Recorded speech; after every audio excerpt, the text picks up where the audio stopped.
a wrestling club with Darren and Brett. We've got a show that you'll never forget.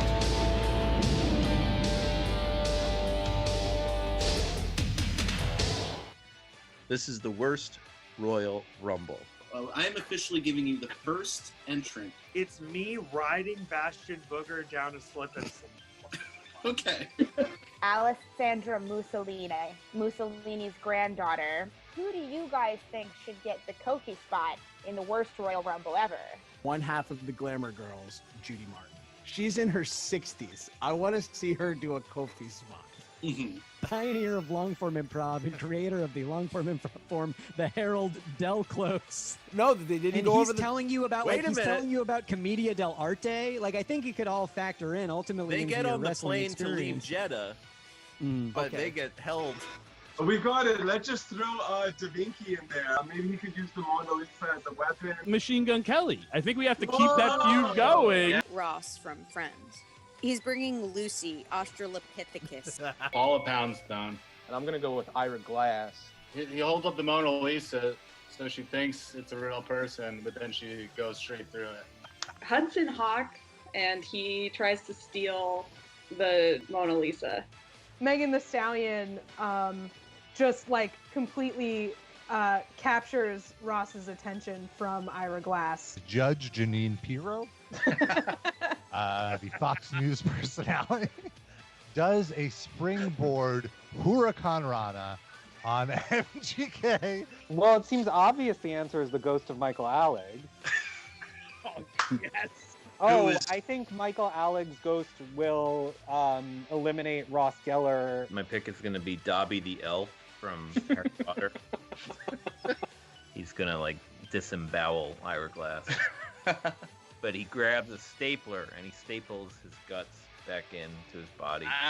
Oh, very much. It's like Sabu. InfoWars is Alex Jones. Oh, wow. Vern Troyer.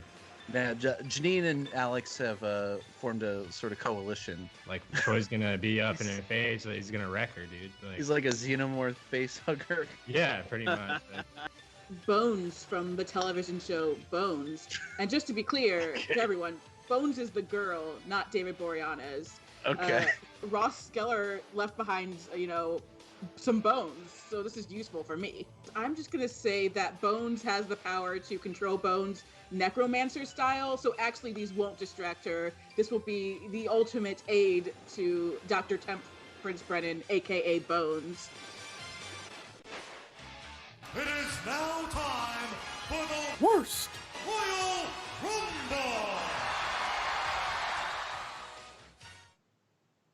Welcome everyone to the worst Royal Rumble! Greetings, Grapple fans, and welcome to the worst Royal Rumble presented by WFMU's Wrestling Club, the only space that's safe for all wrestling fans, whether you're casual, lapsed, obsessed, or ashamed. My name's Darren. I'm broadcasting from the foot of Bergen Hill in beautiful Jersey City, New Jersey, where tonight we are celebrating the culmination of our worst Royal Rumble. Thanks to everybody joining us on YouTube.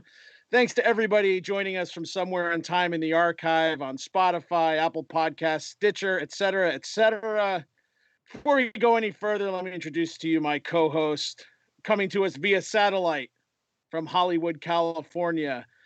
The Tenru to my Kabuki. Yes, they were a team. Mr. Brett Davis. Brett, worst Royal Rumble. Here we go. You know more than anybody. I'm so excited. We are currently being projected onto a small screen in the Jeddah Thunderdome in the beautiful kingdom of Saudi Arabia, and I'm trying to look at the screen to pick myself out, but I can't see it. I'm so excited for this. This has been weeks and weeks and weeks in the making, several months, and we're finally here. It's it. I can't believe it. I can't believe we made it. It's been a rough journey. We've had some slips in the road, but we're here together. The beautiful Jeddah. It's great. And I'd like to thank MBS for just putting this all together. Keeping us humble. Yeah. And we have a very special duo joining us, including our first repeat guest to Wrestling Club, You know them from Marty and Sarah Love Wrestling. Marty DeRosa and Sarah Shockey. Welcome to the Wrestling Club. Welcome back, Sarah. I can't believe it. That's like such an honor. People bandy around the term wrestling royalty, but today I really feel like we've made it to the tip top of the castle. So thanks for having us. Absolutely, yeah. I love that the Thunderdome in Jeddah has those leather lazy boys, and then they have their own monitor where the sheik or family of the sheik would be sitting. So it pays great homage to the royal family of Saudi Arabia, where each Thunderdome monitor gets its own, I have to imagine, upwards of $5,000 leather lazy boy chair. They vibrate. They heat. It's so good. Yeah, because if there's one thing you need, it's heat. I was Saudi Arabia. the only thing people were just like outraged for the first, greatest Royal Rumble and all the Saudi stuff, but I was just like, those lazy boy chairs look pretty nice in the front row. I go, who do I got to kill to get one of those? Then I went, ooh, a journalist. Well, that's it. Yeah, that's right. Just a journalist. Honestly, they have those movie theaters. Sorry? I said just a joke. Yeah. You're canceled. That's right. That's right. All right, you're coming with us. Yeah, they do have those movie theaters where you pay for the lazy boy. I'd pay a little extra to sit in a big comfy chair at a wrestling show. Sure. Alongside some Saudi oil barons. I would like a hammock that's too close to the action. Well, that's nice Fair. too. Yeah. That seems a little dangerous. I feel like it's a little dangerous in Saudi Arabia because you have all like the prince's kids. They're all the bad boys running around. You're getting knocked out of that hammock. No doubt about it. If Phoenix can hit what's her name, Marcela Pena at in the Arena Mexico or wherever, you could get knocked off that thing real easy. We don't need that. Want to be involved. If it heightens the show to get blasted like a commentary table, like that's the price of being a good fan. That's true. Well, you could be a good fan. Subscribe to the show, leave a review, follow us on Instagram at Wrestling Club WFMU, and if you check out our social media before we get into the show, we're gonna do a little news. This weekend, GCW is putting on their 24-hour Fight Forever marathon. It's going to be 24 hours streaming free on Fight TV and YouTube, and Wrestling Club is going to be an official sponsor of one of the matches, joining the annals of JVC Kaboom Box and 1-800-CALL-ATT and Castrol GTX and the Screamy Scriddles. So you can check it out. They also said that they would read ads for us on the air, and we have provided the worst copy for these poor announcers to read. So check that out. We got some primetime slots. We were benefiting a match involving the Ugly Ducklings and young, broken, lazy, dumb, and broken, hazy. I know who you're talking about. They're always mean to me in backstage at AEW. How dare they? Young, dumb, and broke. Thank you. So maybe with my backyard faction of Yum Dumb and Full of Cum, which was my backyard faction in the late '90s. Okay. Young, dumb, and full of cum. Did the cum was that used as a weapon? Yes, it was. I hate to say it, but yes, it was. Unfortunately, you'd think, in his eyes, we're classy. We're from Indiana. We just put it on the mat and someone's we don't hit you over the head like Russo. We're subtle. We're Brian Gerwoods. Yeah. Speaking of cum, Effie's going to be there. Former wrestling club member Joey Janela, friend of the show Jeff Cannonball. They're all going to be in action. So check that out. Fight Forever this weekend. And another show I was really excited about this week. Darren, did you get a chance to see Superstar Spectacle? I was no, I didn't, but you were texting me throughout the whole thing, updates, so it seemed like I didn't miss much. But yeah. I loved it looked like Ric Flair had a great time. Ric Flair kind of got a little lost. Really, really entertained by the dancers. You can check it out. Wrestling Club WFMU. You've got some nice screenshots of him kind of in the wrong place. Smiling. It's good to see him smile again. Yeah, there's all that drama happening on Mondays, so nice that he could just take a break and hang out with his best friends in this share. Did you, Marty and Sarah? Did you get a chance to see this? I did. I watched it. It was just like, man, it was it reminded me of like a local indie fed, and then like the big star came to town and was going to wrestle. So he'd been in the performance center for like a gazillion years. And every time they got in the ring, I was like, oh boy, here we go. Like I imagine like Matthew from Botchamania was just like, come on, give me what I want right now. And it was just like, kind of wild watching it. Those two giants, like I want more giants. I just like wrestling needs more giants. I was excited. Did they wrestle? Did they Yeah. wrestle exactly like Great Khali? Because that's what I want. Well, one of them was trained by the Great Khali, and I Good. was kind of like, don't tell people that.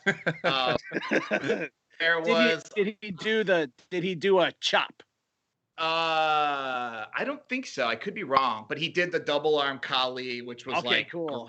And I mean, they just had Ziggler, Nakamura, Cesaro, and they were all just bumping around for these guys, making them look like $1 million. And it was just like, in my head, I hear Brett in his book being like, "Yeah, Tom McGee looked good because I wrestled him." I walked in and it was Yeah, confusing you to got me. the Tom what was McGee going right on. here. Yeah. I'm just like, yeah, gee, I wonder why he was so good. Maybe because I wrestled him. So there was a lot of that.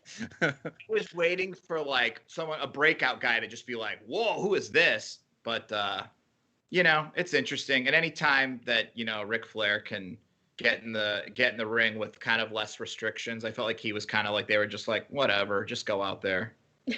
Yeah. It was great. I'll say, so I was really excited for the show. I'm a big fan of Rinka King. Mm-hmm. So this just piqued my interest. And there's something about the mixture of like Indian culture with like the weird Western culture of professional wrestling. Like it doesn't quite fit together. But Rinka King like took advantage of it. All those wrestlers, even if they were green or a little awkward, they had gimmicks and charisma and stuff. Yeah. All of these WWE guys were just like, I'm from India. I'm fighting for my family. I want to buy my mom an air conditioner. Which maybe you shouldn't advertise that. Put a paper face. Yeah, he goes, I want to build my family a house with air conditioning. And it's like, that's like the sweetest thing ever. Yeah, they should hire Scott Steiner to be the authority figure. Oh, without a doubt. Because those Indian people would see him again, and they would, oh, that guy. It's so good. He would in Rinka King. He would chase the audience, like knock over. It was like true like Bruiser Brody, Stan Hansen shit. Those crowds were great. They didn't know. I mean, like I talked to some people who worked on the show, and they were just like, the crowd thought it was real. Like they had no idea, and it was so fun. And they have Jeff Jarrett and Sanjay Dutt, who were like the producers of Ring. And I would just imagine if Vince is like, I don't know, it's missing something. And Jarrett's like, well, Scott Steiner kind of was the heart and soul of that show, and we did it. So we should probably bring him in. And Vince is like, fuck it, let's do it. Like there are a lot of people. Jinder Mahal came back. There's Guru Raj, Giant Zanjeer, who said that he idolizes Stephanie McMahon. None of them really interested me except for Jeet Rama, who's been there for a long time. He was a Kushti wrestler that they found, and he's got catchphrases, and they rock. His main one is "Be like Jeet," and his closing one, his sort of like, and that's the bottom line, because Stone Cold said so, is, and it's gonna happen on Jeet Street, where you get beat by Jeet. So I'm all for. I'm pulling for Jeet Rama to win the Rumble this Sunday. He's got a chance. Yeah. Hey, everybody has a chance in the Royal Rumble. Right. That's why it's so That's right. exciting. Anything can happen. Anything can happen. Yeah, Edge is gonna return this Sunday. Bad Bunny's gonna perform. Any picks for the real Royal Rumble? I want that British lady to come out. Yeah, did you guys see the British lady from BBC do the update about the Royal Rumble? She was in this like gilded castle with like a fireplace behind her and 2 candles, and she's holding like pretend newspapers, and she's like, "This weekend the Royal Rumble will have William Goldberg and many other people." No, she did the royal family. She's like, "There's trouble with the royals." She's like, Andrew and William are at it again. She goes, "William Goldberg and Andrew McIntyre, that is." And it was like, oh, very What is this? It was awesome. Back to you in the studio, and then it just goes to a graphic with Roman Reigns on it, and that was the Twitter Yeah, video. it was Marty sent it to me. It was an NXT UK tweeted it out. It's like, you know how they did the Stephanie and Triple H like fake thing? Like, I think they did that, and they're like, "This is our new shit. Like, this is what we're gonna do a lot of." the news. And this is another one. They got some BBC newsreader, and she did like an official thing or whatever. Like, they made it look very official for the Rumble. It reminded me of like when they had Mary Hart from Entertainment Tonight on the old Manias to add that credibility. Yeah, the credibility of Entertainment Tonight. I want her to come out and beat up Lana and win. Yeah. Who do you got though? Oh, well, I mean, I would love it if Lana won, but it was like, hey, we're so sorry for how awful we were. And she comes out like number 6 and just like really, and she's like good. Like she's been training and everybody's like, dang, we all didn't give her what she deserved. Listen, the GameStop pick, the GameStop stock pick of the Royal Rumble is Lana. Buy low, don't sell. You're going to want to get Lana. Everybody else has shorted her stock, but she will win the Royal Rumble by a screwball finish and go on to Mania to, knowing them, probably get destroyed by Asuka in like 6 seconds, but it'll be a fun ride. But put your money on that, and then you can buy your family a house with air conditioning. Fair. Darren, any picks for the Rumble? No. I stopped watching Rumble. I can't do it. I don't know. Is Roman in it? No, probably not. Who else is there? Baron. I'm going with Baron. Baron and Braun. My king. Maybe they'll do I don't know. I've just been watching early 90s Royal Rumbles. So if you want to talk about those, we can talk about those. Are great. Oh man, 1990, fantastic. 91, not so. 91's okay. 92, of course, is like the Citizen Kane of wrestling. Yeah, 90, 92, the best ones. 90 is so great. It's like the perfect Royal Rumble story. It's done perfectly. All like the feuds are great. The way they're weaved in. But by like 93, it's kind of the bloom is off the rose. You get the 60-minute performance by Bob Backlund. You get Tenryu squaring up with Skinner. Carlos Colon comes in there. A rookie Carlos Colon. That youngster. Jumping off the top rope. But then Tenryu's back in 94 and he's kind of pushed because he's one of the Fuji's guys that takes out Undertaker, and then him and Kabuki take out Lex. You know, it's it's not that's not a good Rumble either. So that's those old ones I just watch, and then you're like, you look around the ring and there's just like nothing but like giant main eventers who are like looking at each other, childhood superstars, and you're like, this can't get any better. And then like, oh, here comes Roddy Piper. Yeah, I love the 90s one where Piper's selling so much he almost flies over the top rope, and I think it's like Jake or something. Jake has to like grab his leg and like pull him back in. And Piper at him like, oh, I almost eliminated myself. Yeah, it's really and there's no like 90 doesn't have any stinkers. Like 91 has a couple stinkers, like Shane Douglas comes out and it's like, what do I need this guy for? Terry Taylor's in 1993, which is just sad. Like the all those mid-90s when like Greg Valentine's in there. It's like, wait, what? That's not so good. Although Greg Valentine, I think in 91, he's like just turned babyface. So he turns babyface in the match and nobody cares. It's very quiet. That's a weird thing to be like, I've completely changed who I am, and everyone's like, yeah. But now with the Thunderdome, like when Tamina comes out, that place is going to be rocking regardless. Tamina. Okay, everybody, clap for Tamina. All right. Well, let's go from the bad Royal Rumble to the worst Royal Rumble. Are you ready to get started? Oh yeah, baby. Okay, so just to do a very quick recap, we did have this video in the beginning, but in case you missed it, here's what has happened so far. The first 4 entrants: Effie, Alessandra Mussolini, Judy Martin, and Del Close. Alessandra Mussolini was eliminated by Effie, who rode to the ring on Bastion Booger's stomach. Del Close entered and took everyone to go to a diner in Chicago to talk about Commedia dell'arte and improv. However, they were stopped on the plane by Saudi royal forces. The ring was empty and was filled next with Leonardo da Vinci. That's the Voros twins version of it. He is with the Mona Lisa. MGK follows, then Ross from Friends, who's got Lucy, the bones, the Australopithecus bones, the missing link. Paula Poundstone was next. However, she was a house of fire and went through the Mona Lisa thinking it was a real person. Ira Glass entered, followed by Hudson Hawk, who is scheming to take the remnants of the Mona Lisa. Megan Thee Stallion comes in.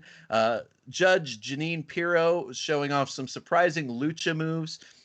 The ghost of Michael Alec, not the body, the translucent intangible form, which will be hard to eliminate, honestly. Next, Dobby the house elf, who rips apart Ira Glass's body. Also, Ross Geller gets eliminated at some point, too. Alex Jones then comes in, forms an alliance with Judge Janine, Vern Troyer, and then Bones, who last week's guest, LaToya Ferguson, has told us, because neither of us have seen the show, that she has a necromancer ability to control bones with her mind and make them do whatever, which is very dangerous because we still have those sort of primordial bones, Lucy the Australopithecus, at ringside that Ross left behind. So that's where we're at in the worst Royal Rumble. Any questions? Can she control bones within a living human or only dead, scraped off bones? I think this is sort of like a Scarlet Witch situation where she's still learning her powers. So I'd leave that up to us who are playing the god of the show. Because I was wondering, can she summon dead wrestlers from the past? I think unless they're buried underneath the soccer stadium that we're in, or the cricket stadium. No. Who's buried under that? Yeah, so she might summon some bones, but I don't know if we want to see those. Did Del Close get eliminated? So Del Close, Effie, and Judy Martin are being held on the plane, a la the WWE roster when they did their last Saudi show, or one of their last Saudi shows. So Del Close is probably, railing against the man, yelling at the Saudi cops. And Judy Martin at some point, who is Darren's pick, has promised, or Darren has promised that Judy Martin will do some sort of Kofi spot. So we'll see what happens there. Great. Yeah. So are we ready to go? We are ready to go. We're ready to rumble. Man upstairs, Isaiah, our producer, thank you so much. This is a big effort from you today. Who we got coming out? 6,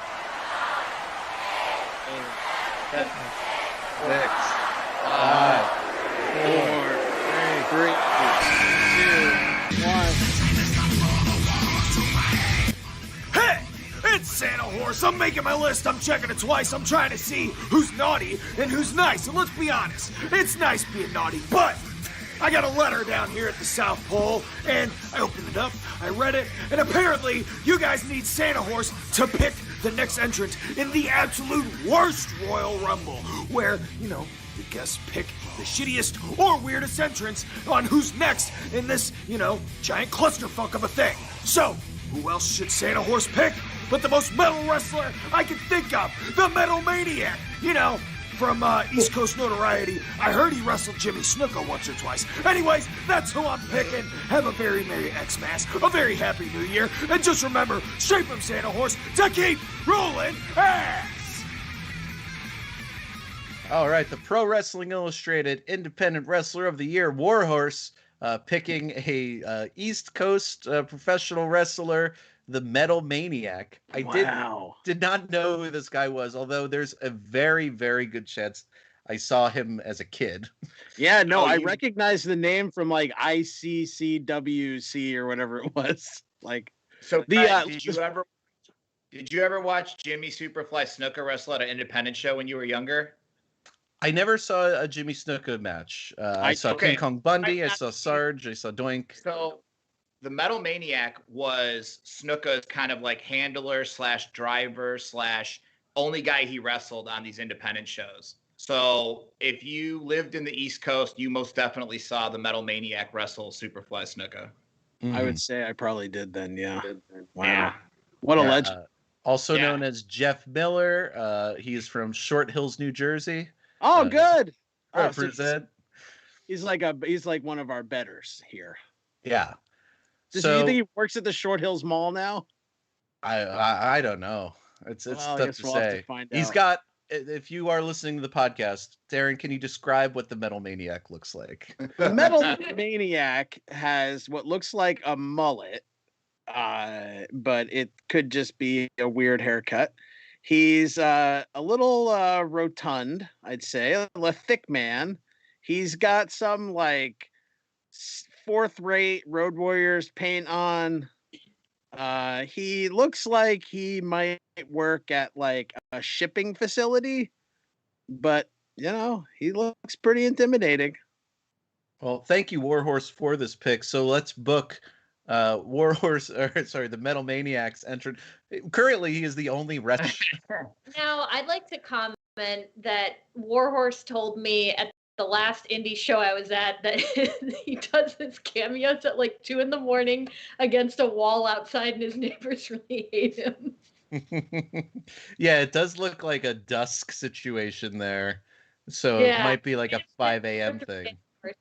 So he really puts care into what he does for us, if not for the surrounding people. And I was like, you know what? I think it's cool that you do that. And I just wanted to give that extra shading. Let's book. I have a feeling that Metal Maniac, like Darren said, like he's got like a day job, and he takes that mullet ponytail and just hides it down his shirt because he doesn't want to cut it, because he knows the second he cuts it, he's going to get that call from either AEW or WWE to get back in the ring. He's going to hide that little bad boy. That's right. Because how it goes. You cut the mullet off, and then it's Vince. Hey, we need you, pal. We're doing this thing with India. Also, his body looks like if Jericho just gave up. Yeah. Well, he's got the same build as Alex Jones, I'm noting. He does. Yeah. You're right. Well, wait. I mean, could they be related? Could there be just Metal Maniacs? I don't know if Metal Maniac's got some weird opinions, but he could. I guarantee you he does. He's a psyop. It's planned opposition. This is Alex Jones warned us about guys like Metal Maniac. Yeah. I think he's cute. Oh, I think he's cute too. He sometimes has a pencil thin goatee. I don't know if he has. I like the barrel chest and the barrel gut. Yeah. Yeah, I like that combo because it's like days of yore where men were strong because they had to be, but they were also irresponsible because of how strong they had to be. That's right. And his face paint, I can't tell. It's not a great shot of his face paint, but it kind of looks like he's just a tuxedo tabby. His face paint looks just like a tuxedo tabby cat. That's true. I think we'd get some sort of like Ron Garvin and Haku sort of like test the strength. They're like tough guys. There you go. Two. Like when Axe and Smash go at it. I was gonna say he's like Axe, where everybody's down, so he comes out and he's just Axe handling everybody, and then does like I'd like to think he does like a pantomime of like a air guitar. That's pretty cool. Yeah, that's he pretty does cool. a little head bang. Little head banging. Yeah, a little nod to Warhorse. Yeah. So I'll go kind of around the block here. Darren, does the Metal Maniac make any eliminations in this segment of the match? Yeah, I see him coming in as like, when Kane comes in or when Diesel comes in. I mean, he's possibly the biggest guy in the match. I mean, next to Alex Jones. I think he comes in Is Machine Gun Kelly there? I think he gets rid of Machine Gun Kelly. I think he maybe tosses Ira Glass, even though Ira Glass has proven in this match that he's very tough. I think he takes him out, and I think we get to that spot where it's him and Alex Jones, and kind of like when it's Earthquake and Yokozuna, you know what I mean? Where it's the two big guys, and they're going nose to nose. I don't know if we're doing any like interstitial backstage interviews, but I would love to see Ira Glass kind of have a moment on the mic just being like, it's so hard that time when you know what you want to be, you know the kind of wrestler you want to be, but like there's the gap, you have to become that good wrestler, and I'm still on the journey. That's good. That's good. Very earnest. That's very good. And then he takes his stapled, ripped open stomach back to the locker room. He's not looking good, but he says it, elegantly. See, I like where Darren was going. So Metal Maniac and Alex Jones are having that classic Rumble stare down. Everybody else is down or outside of the ring or whatever, and they're going at it. They're punching back and forth. No one's selling at all. And then Machine Gun Kelly's like, I'll get out of the act, and he's going to like double noggin knock them both. But they look at him like, who the fuck is this guy? And they each grab Machine Gun Kelly and then throw him out of the ring. Yeah, the hurricane spot. Yeah. That's good. Yep. All right. Let's get another entrant into this match. Let's bring in entrant number 19.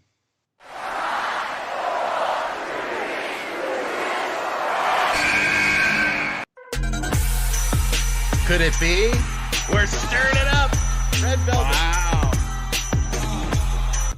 What's up, Wrestling Club? It's your girl, Red Velvet, and for this fantasy match, my entrant will be Kevin Hart.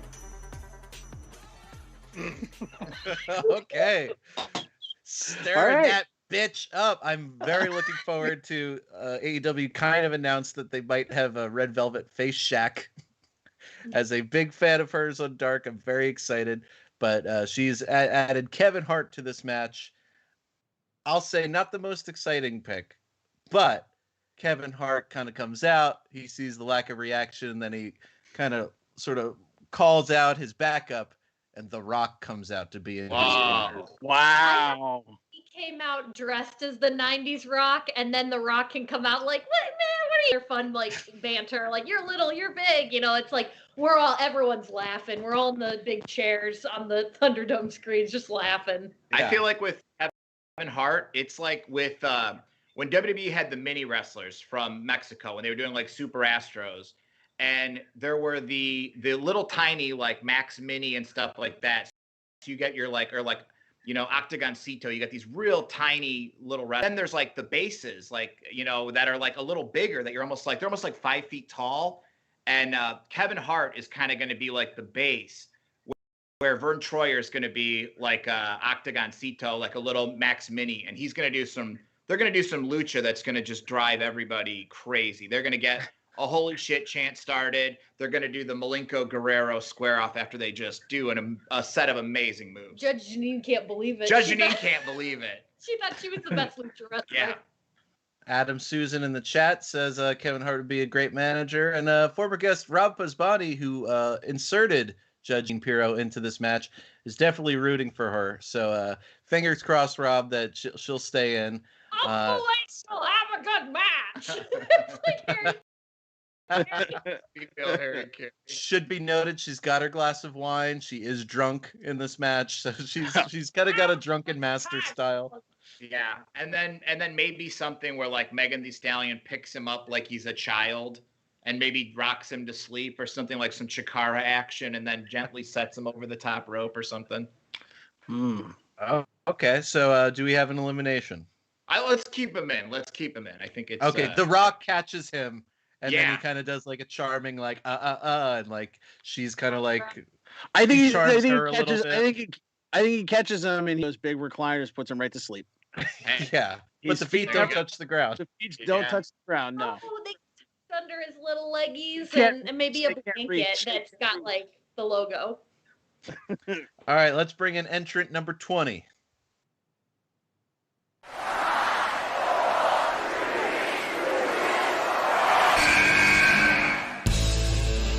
Uh-oh. Oh, no. We're getting rock and roll with Ricky Morton. Oh, baby. I can understand.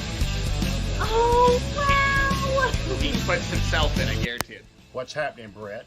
I heard that you host a comedy show called Wrestling Club with Daryl and Brett. You know, I'm 64 years old and still in my prime.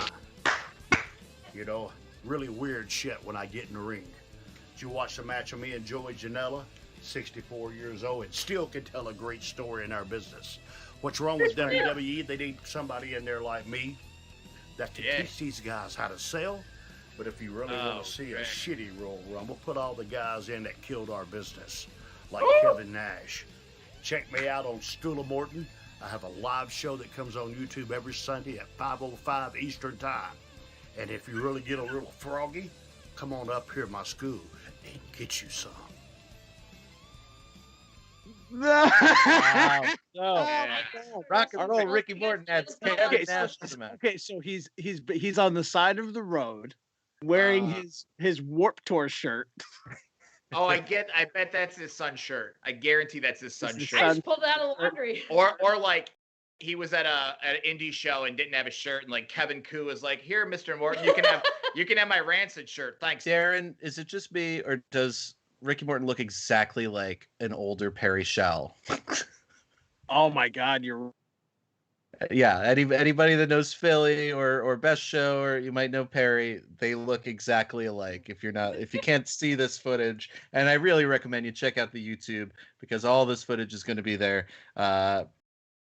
Yeah, just sort of like a alt Ricky Morton is an interesting sight. But he has entered the match. He is a House of Fire, Spitfire baby. What happens? Was it him or Nash? Who's entering? Oh, I'm sorry. Nash, the opposite, a slow, lumbering bitch that killed our business. I was like, that guy killed the business? I feel like everyone's blaming other people nowadays. Listen, Nash and Ricky Morton have had a shoot interview feud for well over almost 20 years. Like they did a match at a weird pay-per-view. Like these guys hate each other. Ricky Morton is always trying to get an agent job whenever he does an interview or a cameo. Like he's doing a cameo here and he's just like, they need to hire me at that performance center and teach these young guys how to get over, which is great. Like shoot your shot at all times. You never know who's watching. Also, like come to my wrestling school, check out my stream. I'm like, if I'm doing a cameo for someone, that's like bold. But you know what? That's why he's successful and that's why I'm a schmuck. I gotta check out that podcast at the famous wrestling time of 5:05. Yeah, School of Morton 5:05. Hey, you remember 5:05 live, guys? Now, Adam Susan adds Destination Unknown. Ricky Morton. All right, that's What you guys don't know is that the Saudi royal family are huge fans of the show Detroiters from Comedy Central. Big Hank Cramlin. And they have requested that Kevin Nash reprise his character of Big Hank Cramlin, of Duvet and Cramlin. And so he's in a full suit, but the back is cut out if you saw the show. I don't know if I'm allowed to book this, but I would love to have his little J&J security be Tim Robinson and Connor O'Malley, and they keep trying to fight each other, and he's just walking, and it's like they can't get their shit together, and it's just they're on I saw Kevin Nash at StarCast, and when he's walking by, like whenever like a cool wrestler walks by and it's just like you and him, like you want to say something cool and you don't want to seem like a nerdy fan. And he walked by and I just went, "I love you on Detroiters." He went, "Thank you very much." And then you blocked me on Twitter. You blocked me on Twitter. Can you please unblock me? Fuck off, Mark. I did an anniversary tweet where he used where he goes, "Look at the adjective play," and I'm like, "That's not an adjective." And he blocked me on Twitter. I guess the anniversary with him misusing the word adjective. I got an Orange Cassidy question for you. Was the juice worth the squeeze on that one? We always say that with like a real snarky tweet. Sarah will go, "Is the juice worth the squeeze?" And a lot of times it's not. On MLK Day, I wanted to do MLK all fucking day. And Sarah goes, "Is that worth the squeeze?" I go, like, "Are you gonna want to read the replies to that?" My non-representative will be like, "What are you, a psychopath?" Nick Cage carrying on the legacy of Dr. King. So yeah, I'll say that we've got Connor O'Malley and Tim Robinson sort of loose cannons. I love it. But Big Kevin Hank- Nash makes a beeline straight to Judge Janine's wine bottle. Oh yeah. Oh yeah. Oh yeah. He doesn't Like, if like I'm- her politics, but he'll take her wine. Yeah. He's like, if I'm gonna work, I'm gonna play. Do we have any eliminations? Does he even get in the ring? I think he gets almost over the top rope with one of his big legs, and then let's see who's going to take him out there. Maybe our duo. He'll do a Warlord style. He'll get in the ring and kind of wave to everybody, and then Alex Jones and Metal Maniac double clothesline him out of the ring. Whoa. There you go. Take him right out. Oh, and then he's like mad at his sons and they can't get it together. They're fighting. Like if the camera's on the people, they're all looking at the boy fight over there and he's like, come on, guys. But then he sees the camera and he goes, honestly, I got my fucking money. Who cares? I don't have best day of work I ever got. I'll take that money. Boss makes $1, I make a dime. That's why I'm getting the shit out of here on company time. I feel bad for the refs that have to rally like a psyched up Connor O'Malley and Tim Robinson backstage. All right, who do we got coming in? Entrant 21.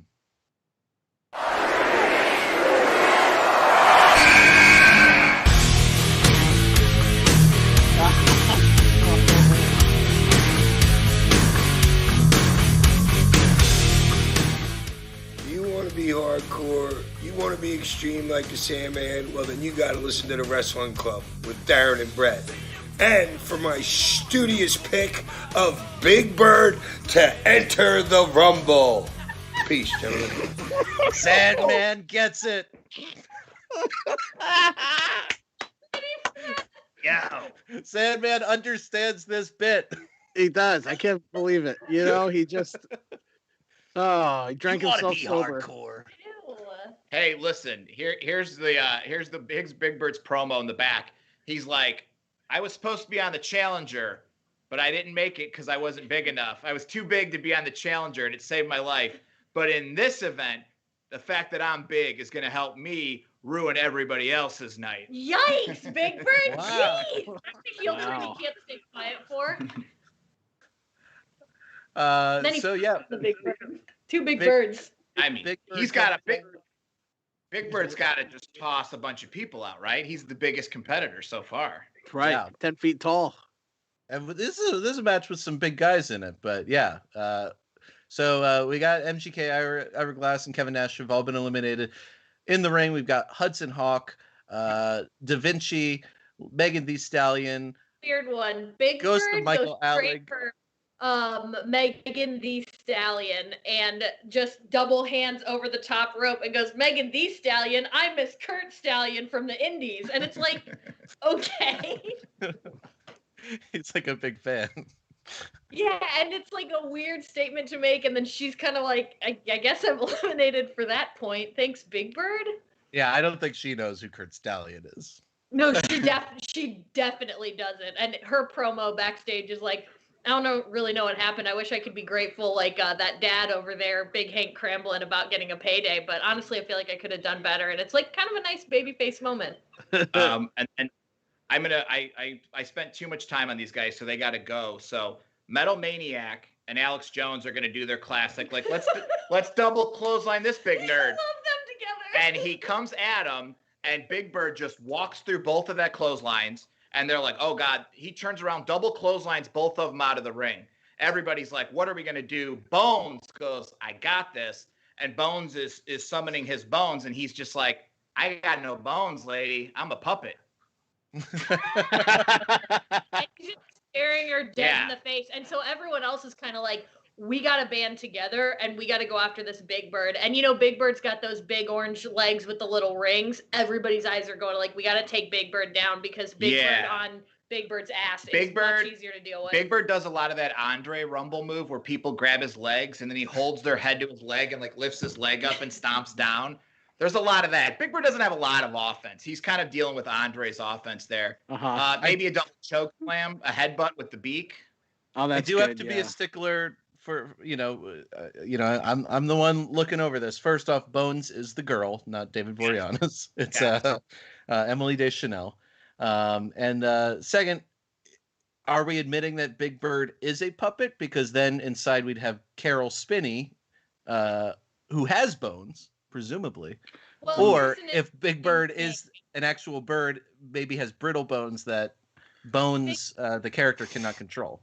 Big Bird is more like a golem that's just solid. Like, I'm just running on the love that people have had for me for all these years, but my creator is dead and I'm bitter. And so now I'm talking about the challenger. Now I'm like getting involved. You know, I'm giving my opinion. And Big Bird's not going to be alive much longer. So Big Bird is going to just go on a fucking tear today. So are we saying this is an empty costume that's kind of imbued with the spirit of Big Bird? Me feeling. It's like there's something in there, like a nougat kind of, but no bones. Bones, the woman Bones can have nothing to do here in terms of bone necromancy, magic fancy. Okay, so now we have two characters in this match without bones. Or was this some sort of child's play type of thing? And when maybe Andre the Giant was dying, a sorcerer, a woman into witchcraft that was a groundskeeper on his estate in North Carolina. Say the challenger thing. Said, "Oh, that's true." Could have maybe been like, "Well, I don't know what I can do. We don't have any dolls around. Oh, there's that Big Bird doll," and Andre's like, "Let's do it." Then why do you say the challenger thing? I don't know. That's my plot hole. I think we should go with the story A. Thank you. That Big Bird is Okay. full of accursed nougat. Okay.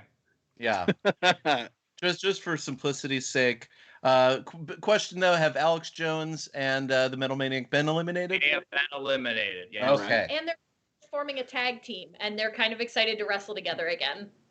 So, Yeah. active participants in the match, excluding Effie, Judy Martin, and Del Close, are Da Vinci, Judge Pirro, Michael Alex Ghost, Dobby, Vern Troyer, and Bones, and Big Bird now. Alex Jones and Metal Maniac are going to call their tag team the Thermite Stealers. All right, let's see who's coming in next.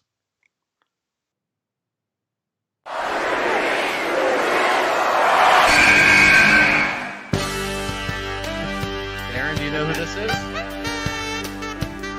Oh, I have an idea. Wow. Finally, some class. Hey, Brett Davis. I Missy know that Hyatt. you have a comedy show called The Wrestling Club with Darren and Brett. And you want me to pick the next entrance to the Fantasy Worst Royal Rumble match segment. I'm going to pick one historical person. How about Napoleon? He's little, but he's smart. And if he wouldn't have gone to Russia, you know, he would have done pretty good. So let me know if I win anything. Thanks, guys. Love you, baby. Oh. Why did she pick Napoleon? So many things. I analyzed that video. Like, we could do a clip show after this where we just talk about that Missy Hyatt video. So many wonderful treasures. How much did you have to cut out of that? Minutes. For a while, she was going to pick Sting. Yeah. But Missy Hyatt eventually landed on Napoleon. And Which, then- honestly, great entrant. Yeah. He's Yeah, a strategy. a real fighter. Yeah. Strategy, a fighter, a man who's been in wars, a smaller man who knows how to use, his attributes. Is this the Napoleon from Bill and Ted's Excellent Adventure by any chance? Or is this just historical Napoleon? I think you are the creator. It can be that Napoleon. I mean, he was such a fun guy, but let's go old school. Let's go the real deal Napoleon. I think that's what Missy would want. Yeah. I think so too. So I'd say this is a Da Vinci situation. When Da Vinci entered the ring, he's surrounded by screens, just in total awe of everything. And I mean, this is Da Vinci's a mechanic of the future, where Napoleon is maybe a little more unexpected. Didn't expect this kind of world to walk into. But So there's a lot in Saudi Arabia that he would be familiar with. this is true. Yeah. Authoritarianism, mass executions, war. Yeah. I didn't want to say anything, but the Thunderdome, that's Nazi technology. We all know that. That's something they were working on. And when we hired all their engineers and scientists, it became our technology. So he knows what this is. So I think he walks in under the middle rope, of course. Yeah, Miss Elizabeth style. We call that Miss Elizabeth style where I'm from. And I think he looks over and he sees maybe like Judge Pirro and Bones in one corner and Big Bird, and like Big Bird's trying to catch the ghost of Michael Alec but can't get his hands on him. And then he sort of looks over and sees Dobby and Vern just kind of like doing some Fry Takayama punches, and he's like, I'll go to that corner. He goes, that's where my he can be the giant. Jurassic Express. Yeah. He says, that's my Marco Sutton, my Jungle Boy. Yeah, I he think- is the I giant think there. you have to show off his military prowess. So I think he's gonna get like maybe someone comes at him and he just drops down and pulls the top rope down. So you kind of see like, oh, this guy knows what he's doing. I think he needs one of those eliminations. Strategy. I Yeah. think- Who's that going to be? I think he's got. Oh yeah. Hudson Hawk maybe can go. Okay, so Hudson Hawk is eliminated. Yeah. I say that's when Hudson Hawk, if you're not familiar with the film, is a cat burglar who is tasked to steal the works of Da Vinci. So Hudson Hawk, he gets eliminated and he's frustrated, and then he immediately beelines for that damaged Mona Lisa. There you go. Oh, and maybe Da Vinci hops over. He's not thinking. He's like Randy Savage eliminates himself. Does the He wants to Milmascaris protect it. Right, or the elimination, yeah. Milmascaris. That's right. Yeah. And So, he yeah. has historical heat with Napoleon, so he kind of like, as soon as he saw Napoleon, he's like, I'm not the historical guy anymore. Like I'm done. I'm lost interest. Yeah, and I Does think Na- Napoleon's now- like, was that Leonardo da Vinci? they have like a passing moment. I think Napoleon definitely has like a gun too. I think he's armed. Those little cartoon like. So Looney Tunes. like maybe he shoots Big Bird. He's like, I've got to feed my soldiers. We're a long way from Paris. So He's a natural heel, so I think shooting beloved children's icon. So, yeah. He Big Bird through the leg, bullet goes straight through. I'm made of fucking nougat, bitch. And Yeah, then Big that's Bird it. power Right. bombs it. Right. There's stuff leaking from his leg, but he can still use it. So yeah, currently in the ring we got Judge Pirro, Michael Alec, Dobby, Vern Troyer, Big Bird, Bones, Napoleon, and then outside of the ring, Effie, Judy Martin Delclose, and Kevin Hart. Who do we got coming in next?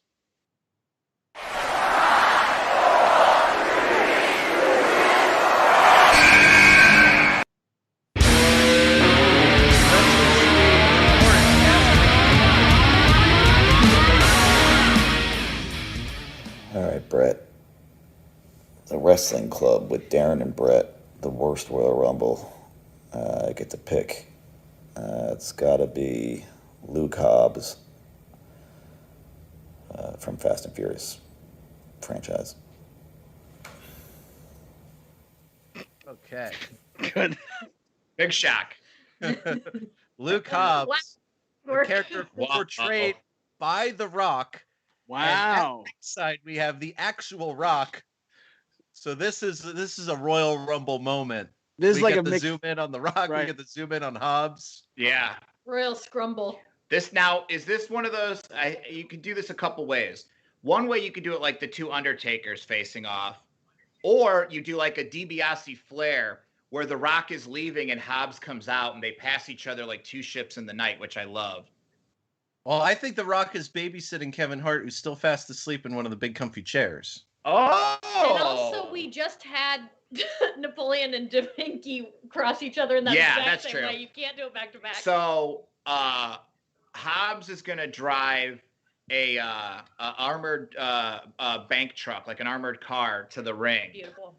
He's going to do it Stone Cold style. It's going to butt up to the ring. He's going to come out on the top, jump off the Zamboni, clothesline everybody, Now, there is a heist going on. The Saudi royal family has no idea. As this match is happening, Don and all the boys are cleaning them out right now. There's a whole nother armored truck at the Royal Palace, bars of gold, bags of money, information, everything is getting thrown in. Hobbs is just doing his job, keeping everybody busy. And something, the trapped on the plane has something to do with the heist, but I don't have the full details on it. But they're involved, especially that Del Close. Yeah, it's like, why did Bones give Hobbs a nod? I don't know. Maybe they're in this together. Or maybe they're in love. Wow. So many new wrinkles added to this match.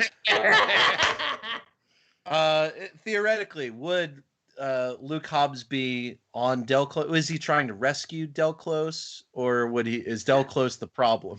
It feels like Del Close meant to help the heist and is now in a bit of a scramble, but they're still in contact.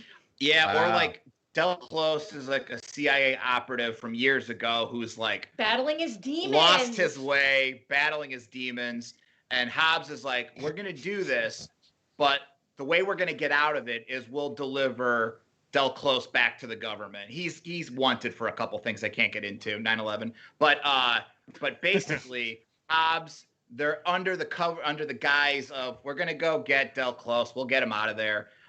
But meanwhile, they're robbing the Saudis blind. So Dell's still stuck on the airplane. Yeah, Dell's on the plane. And but Judy doesn't know that Dell's working for the CIA or any of this. She's scared for her life. She's praying to Mullah. She's, pushing a cart down the aisle. Who's the stewardess? It's her old glamour girl tag team partner, Leilani Kai. She gives her a nod like, oh shit, what's happening right now? It's just like Toxic with Britney Spears. Come together. Yeah. So, it's all gonna come out. To use a Return of the Jedi example, Leilani Kai is like the Lando in this situation where something's afoot, but you got to be quiet about it. Yes, and it's going really well. Yeah. And remember, surprise, Leilani in disguise. And she says that in her. And she's wearing Lando's mask, which makes no sense. You're a stewardess. Why are you wearing that mask?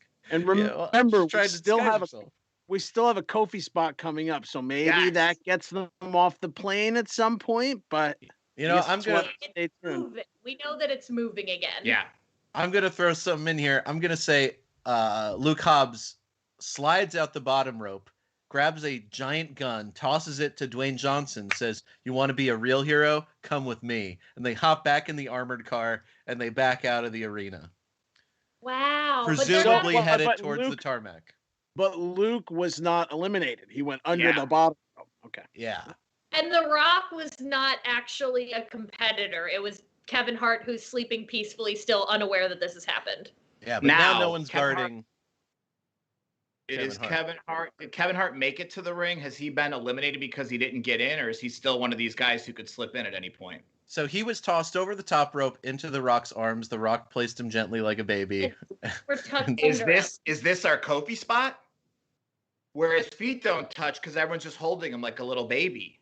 Well, Judy Martin's got the Kofi spot. We can't complicate this match. Oh, sorry. Okay. Let a woman have it for once. I'm gonna let a woman spot. All right, who's coming in next?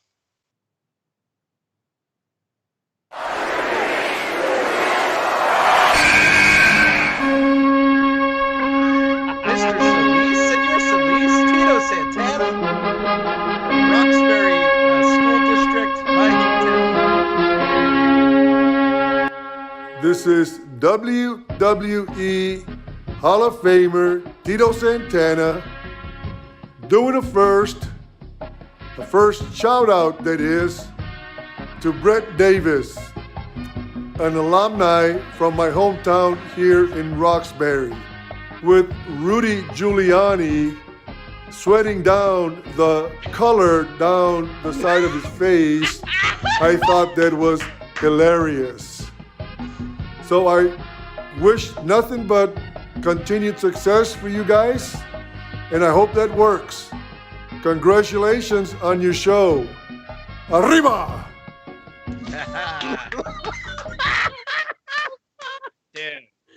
What a That's public right. speaker. If you are a new listener to the show, Senor Solis, Tito Santana did teach in my middle school and ran a hair salon also where he stood at the front desk. You would probably know, Brett, the library, because I was watching an old shoot interview of his, and he was talking about becoming El Matador, and Vince is like, here's the idea, like, get yourself familiar with matadors. And Tito said, so I went home and I went to the library and I asked them for all the books on matadors and I studied all afternoon. It was the most adorable thing ever. What a sweetheart. Do you know what library that would have been? I don't think he lived in Roxbury at that time, but Oh no, I think he did. He did? I think he did. I remember I'm a couple years older than you, and I remember being like 7 or 8, and my dad was like, he lives down in Rockaway or wherever, like, no, I think he did. I think he moved there in the early 90s. So yeah, so he would have been at the Roxbury Public Library. Well, while I'm sitting there unaware, trying to play Oregon Trail on the computers there, Meanwhile, he's getting a whole new lease on life, becoming El Matador. He's holding up a red handkerchief and then Yeah. writing like equations. So I said, what's Rudy's theme song?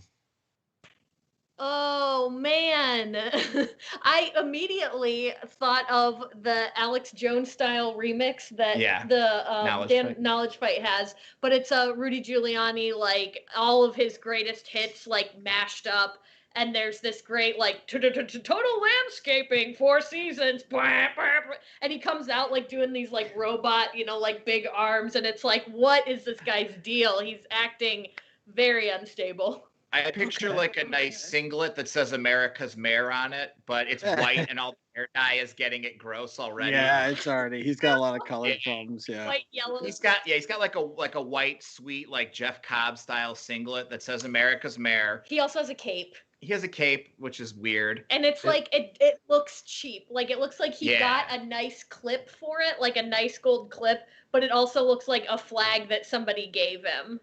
Yeah, I'd say his singlet looks like the inside of like an old pillow. Like tea stains all over. Uh-huh.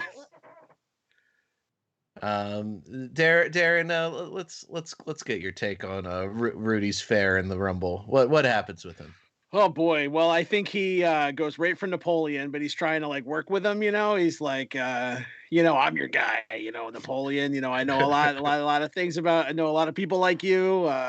So he's trying to be with Napoleon. Also, I think his theme song is right where it's like the clips of him, but I think it's got to be a remix of Real American Hulk Hogan's theme because I feel like you got to get that pop, and then you got to see Rudy come out. Yeah, it's the Titantron has the 9/11 video in it. Right. And one of the clips in the song is Lorne Michaels saying like, I got it. Lorne Michaels goes, or Rudy goes to Lorne Michaels. He goes, Lorne, is it okay if we have a great Royal Rumble? And he goes, why start now?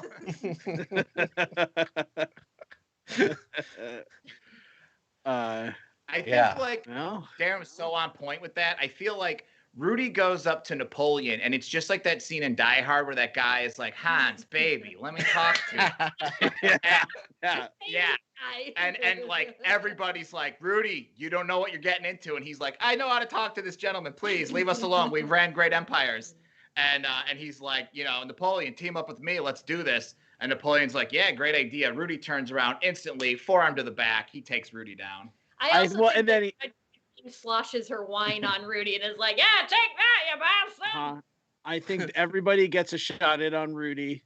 Big Bird takes a big old bird dump on him. Just one of those, and it's all nougat too. It's like, what is this bird made out of? And the nougat is like getting hotter the longer it's like leaking out of his leg and on Rudy's face. Rudy's getting what we call the Daniel Pewter treatment.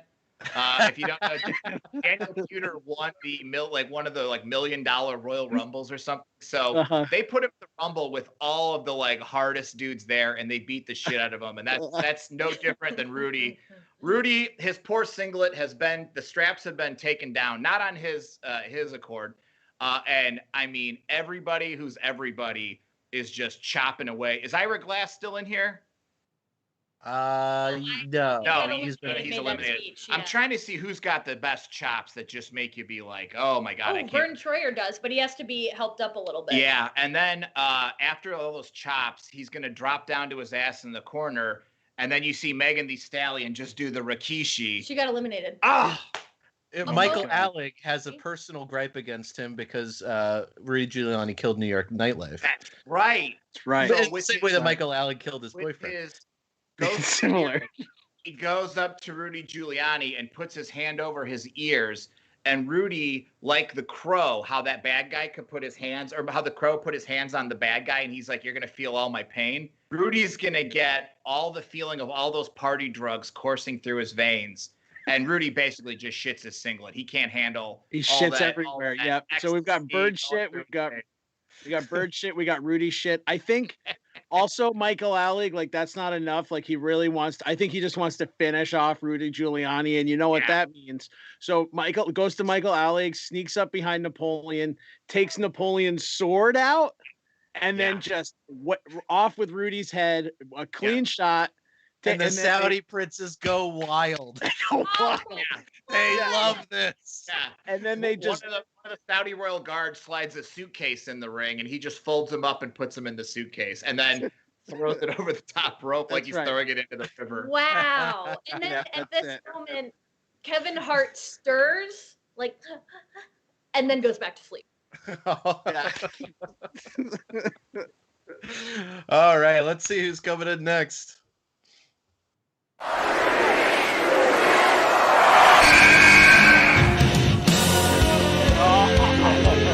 Nick Cage. MCK.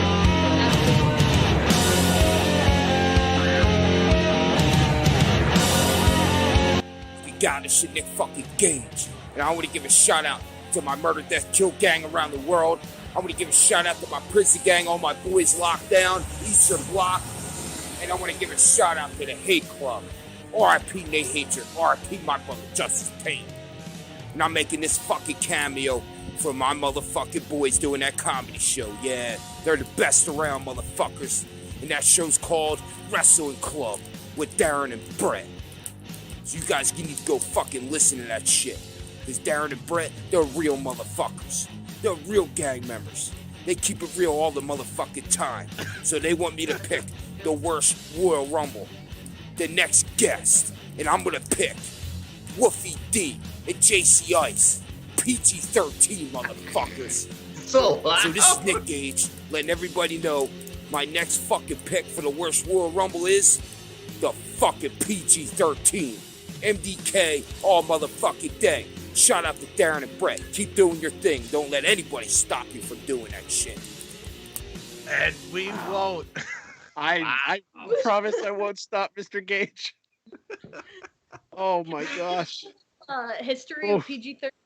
Yeah, hold on. Yeah, I gotta acknowledge all of the perfect sound bites from that. Was he encouraging me or threatening me?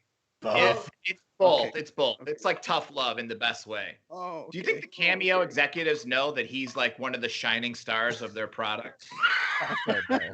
That this former bank robber is the greatest thing on their app? Him and New Jack neck and neck. Unbelievable. Wow. Well, Jeez. okay, so PG-13 came up through Memphis. Jamie Dundee, the son of Bill Dundee, I think, Superstar. right? Yeah, super. And they were transformed into gangsta rapper, white gangsta rapper types, Yeah. and inserted into WWF's Nation of Domination. And they have to be eliminated together. Oh man. Yeah, so they are a joint entrant. You know, if you're unfamiliar with them, just consider the Singh brothers, the Bollywood boys. But if they were, Wow. Yeah. rappers. These guys are so there's a great story where Jamie Dundee, his dad, was Jerry the King Lawler's like greatest rival. And back when they kept kayfabe hardcore, Jamie Dundee woke up one night in the middle of the night and walked downstairs and was in his kitchen. And Superstar told him to go back to bed. And the next day he's like, I don't know, man. He wants me to like join up with him. What should I do? He was trying to keep kayfabe with his kid back in the day. It was so awesome. A good So- father. Bill Dundee, a great father. Yeah. These two Bill are Dundee also coming in- has that Rudy Giuliani like hair dye situation running down his cheek. Contagious. Yeah.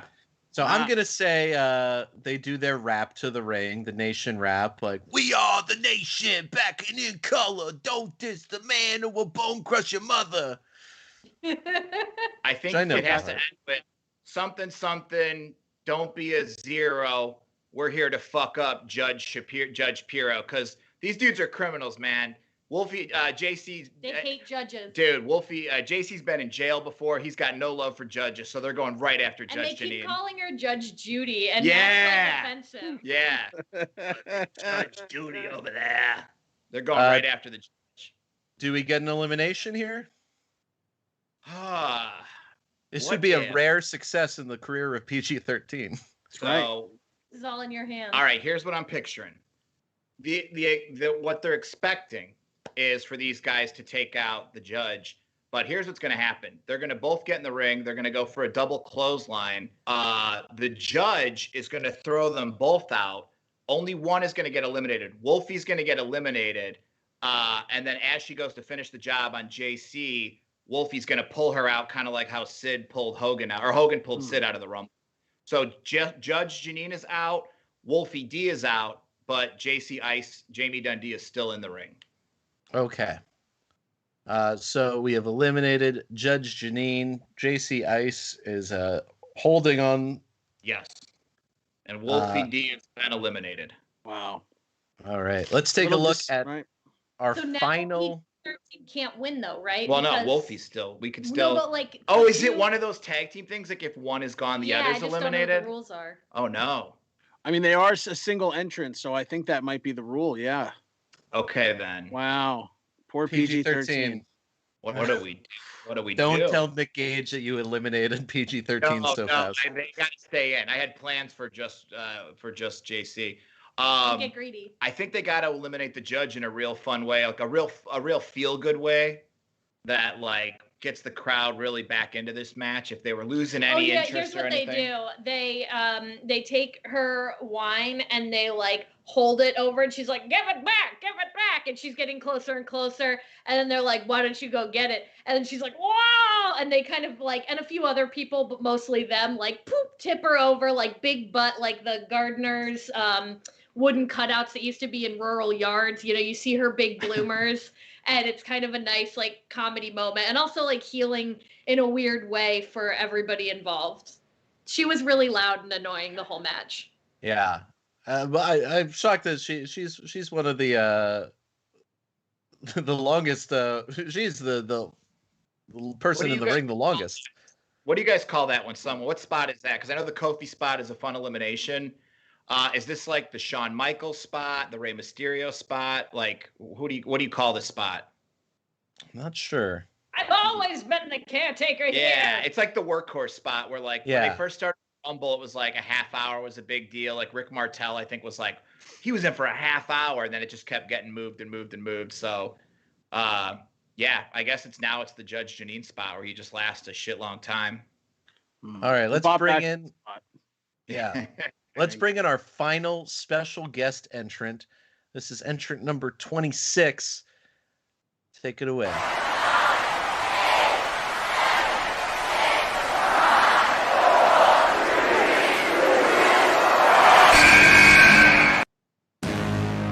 Jesus.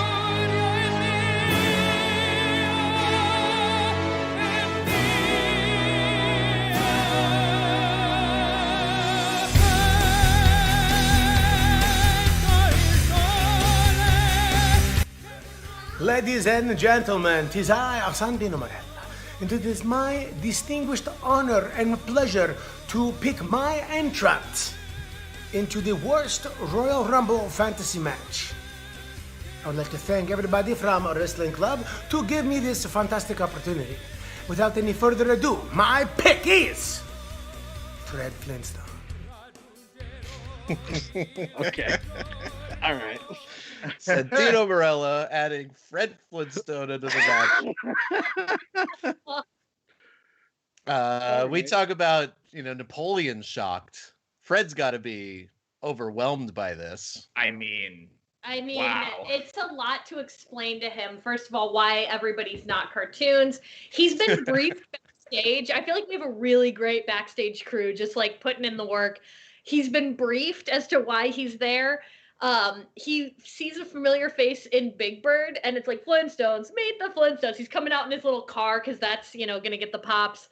And he's immediately gravitates toward Big Bird, like, oh, you're of my kind. Maybe you can like explain where's my wife. I had this daughter, Pebbles. I don't know if I'll ever get back to them. And Big Bird's like, not today, Fred Flintstone.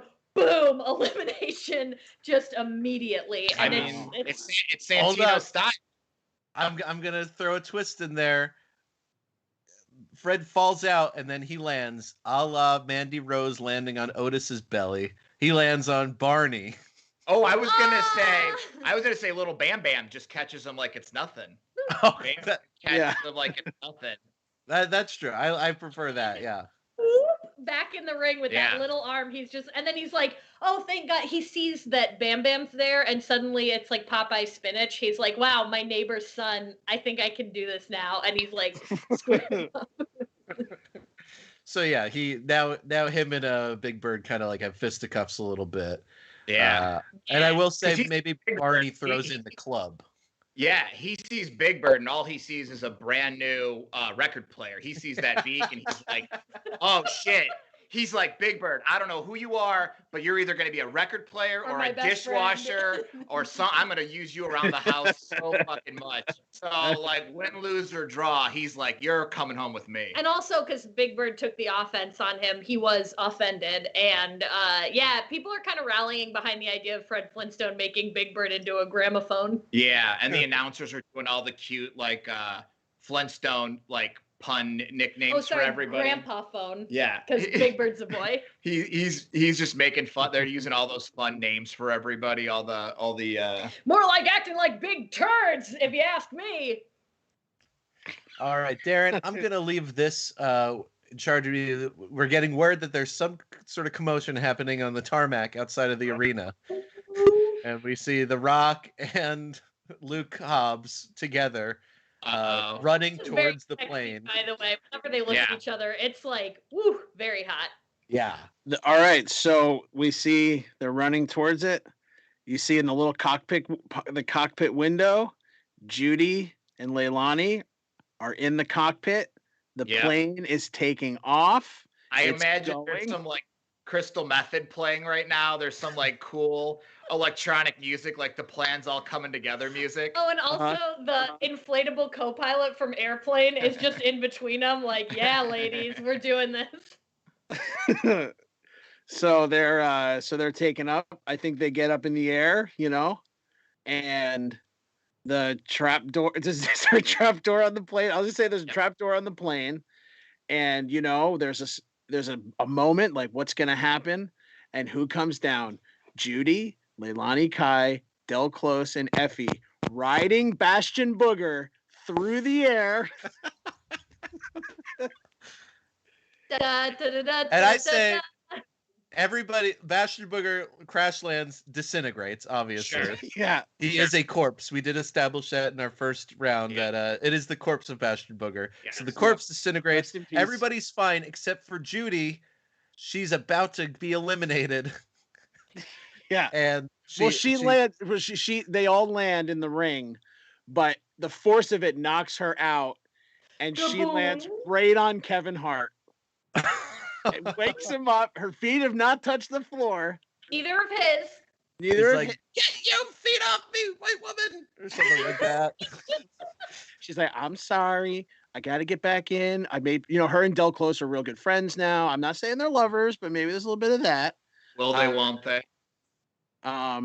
She's got to get back. She's got to get back in there. Once when they land, the carcass of Bastion Booger it's like they hired the best body horror guy in the business to do the effects for this. Like it's graphic, it's gross. And Hobbs goes, "That's what I call one ugly landing," and they all have a big chuckle about it. I'll say Luke Hobbs is just killing the police outside. Yeah, and then he's just Then the Rock is like, "Go get him, partner." And then Judge Luke Hobbs. Sticky's out there like with her bag being like, "Stop it! There's nothing I can do. This is the worst day of my life." Yeah, Luke Hobbs is just charging back towards the arena now. So he's about to come in. All right, Marty, you have the next pick in the worst Royal Rumble. Who do you choose? I am going to go with he's a scrappy competitor. He's wiry. I know he has a healthy diet because he only eats organic food. I'm going to go with the Q Shaman. Jeez. Okay. All right. Q Shaman enters the ring. Right now we have Michael Alec, Dobby, Vern Troyer, Big Bird, Bones, Napoleon, Luke Hobbs, Fred Flintstone, Effie, Judy Martin, Del Close. Sorry if I repeated any of those, but yeah. I have an elimination that happens. Okay. Effie takes off his beautiful studded jacket and tosses it, and Dobby catches it, and he goes, "Oh, master is different, Dobby, your coat, Dobby is free now." And Effie's like, "Yeah, that was the whole idea." Choke slam Dobby over the top rope, and it's like, "You're free, but you're also eliminated." And I'm the only one that knew the Harry Potter reference as Effie to make that happen. Perfect. Thank you for that. Hey, you're welcome. Very good. All right, Q Shaman. I say he's got a spike in part of his costume. That could be a weapon. It could be for sure. His only problem is he hasn't gotten orders from Q yet, so he doesn't know exactly what to do. He doesn't know who's a friend, who's an ally. So he's kind of he's in this Context on this guy. Yeah, he's the one from the who stormed the Capitol, who had like the tattoo on Oh, his that side. guy. Yeah, wearing your head. Yeah. Yeah. So he's kind of like, oh God, I got into this rumble. Now I don't know what to do. So he's completely frozen. His nerves are shot. Well, he's also starstruck by seeing Big Bird. He's starstruck. He doesn't know what to do. Well, Yeah, I so think Fred Flintstone thinks he's one of the guys from down the lodge because he's got the headdress on. It's like, oh, here's my boy over here. Hey, why don't you help me turn this person Yeah. into a record player? Yeah. Oh, Rod Stonebreaker from the old VFW. Yeah, he thinks he's one of his buddies. Yeah. Oh what my the hell God. you doing here? Go. Yeah, I'd say I'm an AKA Rod Stonebreaker. I'm gonna say the teacher in Del Close comes out and he sees Q Shaman as sort of like a kindred spirit. It's like, yo, he's one of these like weirdo hippie types. So he's kind of giving him like, some suggestions, playing a little zip zap zop with him or something. Treating him like a genius, like a Yeah. poet, like an artist. He goes, look, man, we all have weird shit, but don't tell everybody. Just keep it to yourself, and then tell your friends late at night when you've had a couple too many to drink. Why is this Del Close so well adjusted? That's Like, this Del is Close. not canon. No, he's very well adjusted there. He's doing great. Well, we'll see. There's still time. Yeah. Darren, There's any still time. update on Judy Martin and Kevin Hart at ringside? Well, Kevin fell back asleep. Kevin. Judy doesn't want to disturb him, but she needs to get in there to save her possible lover, Del Close. She sees Q Shaman, and she's interested in Q. Judy Martin is a famous moolah truther. So, she's definitely susceptible to some of the more outrageous, predictions and beliefs of Q. Yeah. But I think she's just trying to wiggle that. She's trying to wiggle that Saudi recliner over to the ring, but she doesn't want to wake up Kevin Hart, who she is treating like a baby. That's her baby. Everybody is. It's really cute. I mean, They she keep doing wrestled shots her. of him with like a filter of a baby bonnet on, in the production, and it's like, oh, that's great. That's great use of CGI. WWE should take note of that type of CGI floating graphic. All right. Do we have any eliminations in this segment? Just Dobby, right? Just Dobby, yeah. Just Dobby. Okay. All right, Sarah, you get the next entrant number 28. Okay. It's unfortunately the vacuum cleaner from the Brave Little Toaster, Kirby. Unfortunately, yeah. know what? I wish I had the power to make it different, but that's what it is. And That's right. he's Yep. all pissed off to be there. Oh, I'm gonna have to get in here and clean up this mess. And he thinks that he's there to like vacuum, which basically like everyone's immediately like, I'm gonna clean the floor with this guy. So there's Big Bird's feathers, nougat everywhere. So Bastion immediately, Booger's remains, which are disgusting. Gross. He was a gross man to begin with. Yeah. absolutely. Somebody's got to grab his handle and start vacuuming with him, and that's like actually very aggressive to Kirby, but it's also like a big power move. Who's got the vacuum cleaner in their hands? Wow. Who do we got? Let's see. Who's in there? Who do we have Fred left? Flintstone might be the most impressed by that. Fred is cartoon. He's the only one who can handle the cartoon brave toaster. You can't hold a cartoon toaster unless you're a cartoon or vacuum. Yeah. So Fred's got the vacuum. Oh, and here's a cool thing. Vern Troyer steps on the like eyebrow platform of Kirby the vacuum cleaner and becomes a cartoon. And we find out that if you step on Kirby the vacuum cleaner, you're animated for a little bit. Doesn't give you any like special powers or anything, but it's like really the ratings have skyrocketed. Yeah, and Fred's like asking him like, hey, what animal's inside there? What's sucking all that? He's like, no, I am a vacuum cleaner, and he's like. He's trying to ask Q over there, like, what do you know about this? What are there like little like elephants in there with their like what's sucking all this stuff in there? I gotta know. And they're just like, it's a vacuum cleaner, man. It's I not think an animal. Q Shaman is entertaining all of these possibilities. For sure. I have an idea. Ever thought in his life today? I have an idea. I say, Fred Flintstone, he's getting pissed off.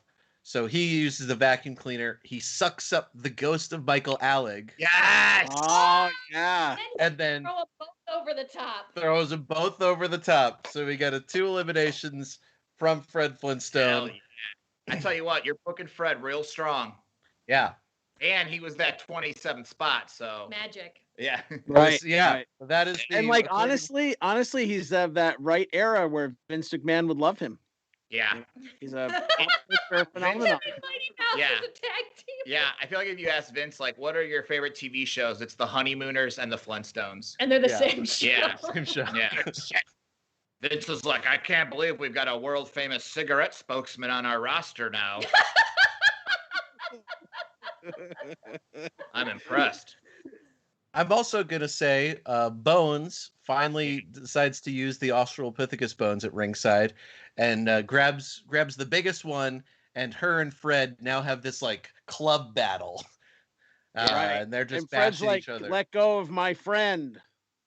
And Fred tries to grab his daughter Pebble's little bone from her hair because now she and Wilma are at ringside. He's like, oh, good, my family's alive here. This is okay. And he grabs that not knowing, and then she's like whipping, and it's not a big bone, but she's like whipping his hand around, and he's like, yeah, you know, that stuff. Ratings. Yeah. All right. Darren, any update on Judy Martin? Has she sort of figured this out?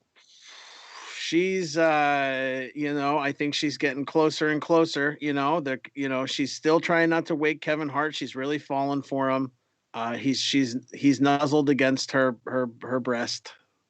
Could this at all be like a while you were sleeping situation where she thinks that they're meant to be together, but maybe a later entrant's going to draw her eye? I don't know. Honestly, that's a good idea. We'll see. We don't call it Russo of Romance for nothing. The third member of a wrestling club who's always there, always above us, the man upstairs, has gotten the honor of having the 29th pick of this match. Wow. Isaiah, are you with us? Yeah. Yeah, you're live, pal.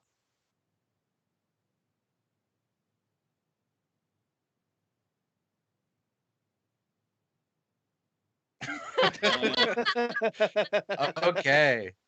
Wow. All right.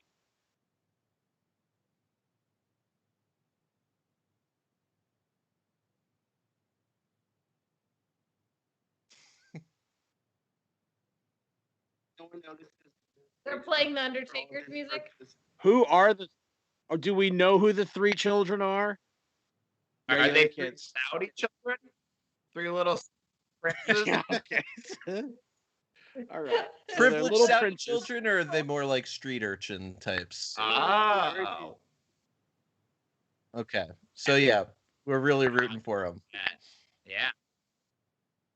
Oh, Okay. and oh, like the ice climbers, like they're actually really good at like doing little rolls and like 1, 2 switch, like who's the top one. Like really, they actually have better bones and joints than a lot of the people in the freaking Rumble right now. Oh yeah! Yeah. Wow. Wow. Wow. Well, All that's right. kind of the last decade of his career. So, Sure. yeah. Also, like as structurally sound as the Undertaker is current day. Yeah. Yeah. Little kitty crickets. Now, do these children eliminate anybody in this match? No, I think at the beginning it's a lot of hoopla and like the big climax is people kind of start to see like, wait, that's not the Undertaker, that's 3 children in a trench coat, and it's like they have another kid off to the side that's like lighting sparklers to be like, this is the show that we normally do, and also I'm a little jealous that I didn't get to be in the trench coat and get to be in a Royal Rumble, but like whatever. Yeah. Now Napoleon, who is again a military genius, he sees this and he's studying it and he's going, I don't know what's going on here. As they walk by Napoleon, he steps on the jacket. The duster's hanging a little low. And as they walk by, Napoleon puts his foot on their jacket. And after a couple seconds, you just got these 3 kids on top of each other. And then they do the look like, uh-oh, we're in trouble. And then they all break apart and they're all they're such high flyers. And they're putting on a show like you wouldn't believe. I mean, they put on a show every day for pennies. Yeah. And then Yeah. today, it's like the crowd's going wild. Fred Flintstone's there. They know Big Bird, of course. And it's just like, wow, this like shining moment of like, we didn't have to be somebody else to be accepted. We could be our 3 little selves. Wow. So Judy sees the kids, and now Kevin Hart. She realizes is a middle-aged man. She sees the little boys; they're lost. She wants to help them. Yeah. So I'm not sure what is her Kofi spot though? I mean, she already flew the plane. She glided Bastion Booger down. Oh, I know what it is. What is She kind of starts putting out the vibes to the kids because they're like had their moment. Now they're like, what do we do? And so she kind of starts being like, hey, do that spot where you're like up all 3 and then bend over a little bit like a ladder. And they're like, say no more. And so they bloop, bloop, bloop, 1 over 3, bend way over to that big cush chair and grab her like a trapeze artist. And then she's standing 2 feet on those outstretched little hands. And now it's all 4 up high with the tallest one on top. And it's like the biggest pop of the Rumble so far. What a glamour girl. Yeah. She Wow. is. Yeah, do we have any eliminations here? They squish Big Bird, I feel like. He's like just nougat everywhere, but in my mind, not eliminated yet. Isaiah, did you have one? Okay, yeah.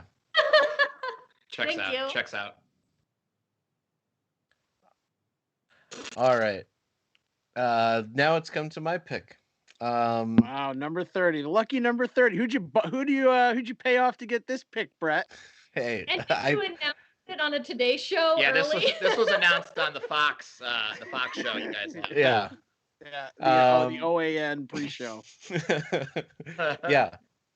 We hear those familiar, we walk alone from the unknown. And, the Nexus video is playing on the Titantron, but something is amiss. It is all of the original Nexus members formed together a human centipede. Wow. Up front? Wade Barrett's head front. Yeah. Oh, yeah. All right. That's canon. Right. Yeah. Skip Sheffield's in the back. Yeah. That's canon. Yeah. They come. The referee's like, God, if I allowed 3 kids in a trench coat to be an entrant, if I allowed PG-13, the rules are out the window. So wait, who are all the original members of Nexus? Let's get this. We got to get this train settled. All right, Wade Barrett's the head. Mm-hmm. Then we got Bryan next, right? Daniel Bryan, yeah. Yeah. Then we've got Skip Sheffield Skip Sheffield's in the back. Justin Gabriel, Sure. Heath Slater, Yeah. David Otunga, Yeah. Michael Tarver. Yeah. Michael Tarver. And they're calling him Shit Sheffield because he's at the end and he has to shit for all of them. Yeah, that is true. That is true. Yeah. Did I get everybody?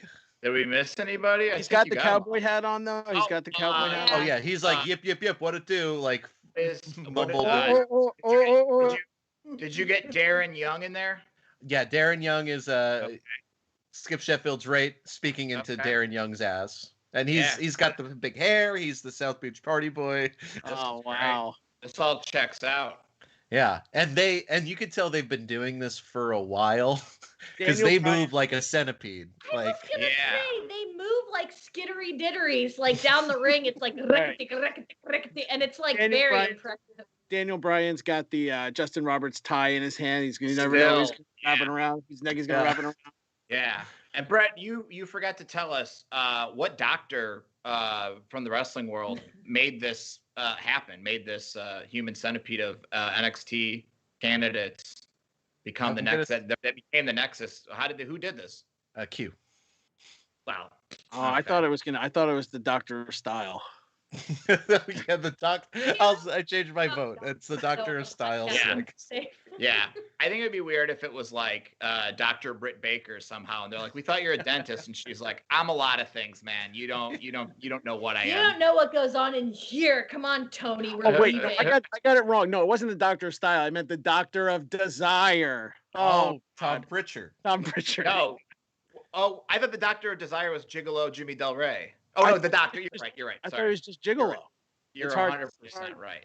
hard to 100% right. The Doctor of Desire. He trained so many great wrestlers, and now he's trained this human centipede. They like all just eat bowls of chicken with peanut butter. Like they eat the grossest, but it's so much perfect protein. for all of them. And it's like one goes to the next, goes to the next, goes Drinking to all the way egg, down to drinking egg. Sheffield. Yeah, they do a fun thing with the spray tanner where it's like clearly somebody else can spray tan all of them. But they do this fun thing where they like hand it to the next guy, then he does it, then he hands it to the next guy. It's like they gotta look good. You know, it's still a cosmetic business, so you gotta look good. Even when Yeah. you're eating your friend's shit. So I guess my question is, do they all fit in the ring? They kind of have to curl around a little bit, but yeah. What if they all just line up on one side of the ring and then, like a centipede, they all put one leg in and then the other leg in, like they come in sideways? Yeah. Or you know what? Here's the thing. I don't know if you're familiar with the thumb and the bum spot from Pro Wrestling Guerrilla. Every year they do a spot that somebody puts a thumb up the other guy's butt, and then it's turned into a chain, and Jushin Liger's been at the front. So I say we do that where Vern Troyer like kind of gets a little devilish smile, and he puts his thumb up Skip Sheffield's butt, and then Napoleon puts his thumb, and then Big Bird puts his thumb, and then Bones puts her thumb, and then Fred Flintstone puts his thumb, Effie puts his thumb, Judy Martin puts her thumb, Del Close, Q Shaman, and then in comes Luke Hobbs. He tosses his gun out and he smiles and he's like, "This is so crazy." And then he also puts his thumb up Q Shaman's butt. Now, Cornette, Completing the circle. Yeah, Jim Cornette hated this spot, but you know, because back in his day when the Human Centipede got in the ring, you showed it some respect. You know, it's like seven times the amount of wrestlers, so you got to sell for the, you know. It's a this is fucking just human centipede. Fuck, motherfucker! It's 7 people. How come they can't beat nobody? There's a nice moment where they cut to the back and watching the monitor are Big Hank Cramblin, Tim Robinson, and Connor O'Malley, and they all do like a little thumbs up. Yeah. Yeah. It's a shame Orange Cassidy isn't in this match because he could do the half thumb and then it like, doesn't like click in. Yeah.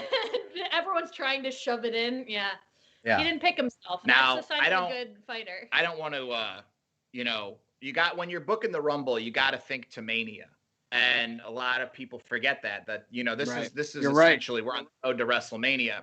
The worst WrestleMania. Napoleon's been doing great. He stepped on the coat. He's done a lot of great Had that moment with Da Vinci. Yeah. And another Napoleon is in the crowd, and he looks over and he's like, "But I'm Napoleon. Who are you?" And then he pulls the mask off. It's Napoleon Dynamite. Now Napoleon's just like, "Who are you?" Right. And then from behind, the Nexus Centipede throws Napoleon out of the ring. So we've set up that Napoleon versus Napolean Dynamite match for Wow, WrestleMania. that's a great Mania match too, because I mean that's pop culture from 15 years ago. Yeah. So Heroes, it's like, prime really for excited WWE today. LA. Yeah, Mhm. Vince is just like, yes, Napoleon versus Napoleon Dynamite. You don't even have to sell me And anymore. it's crazy because Tony Khan's in on it because he likes the name Dynamite. So it's like gonna be a really well produced match and a nice crossover. Right, right. All right. So now we have no more entrants. Let's book this thing to the end, baby. I'm gonna say everybody makes a joint effort to toss the human centipede Nexus out of the ring. Yep. We've done. Yeah. He got his shit in, Yeah. and now he can go back.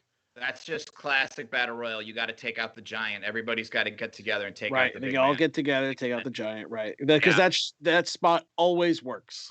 Yep. Mm-hmm. And once you get Wade and Daniel Bryan over, it's all gonna just go. It's all gonna go. That's right. Well, I mean, just one of them has to touch. Just one pair of feet have to touch the ground. Like Yeah. it doesn't have to be all 14 Yeah. of them. So. I want to remind everyone that Big Bird is like bleeding out nougat and is about half size and kind of like staggering about. Right. And it's like Napoleon the nougat thing. No.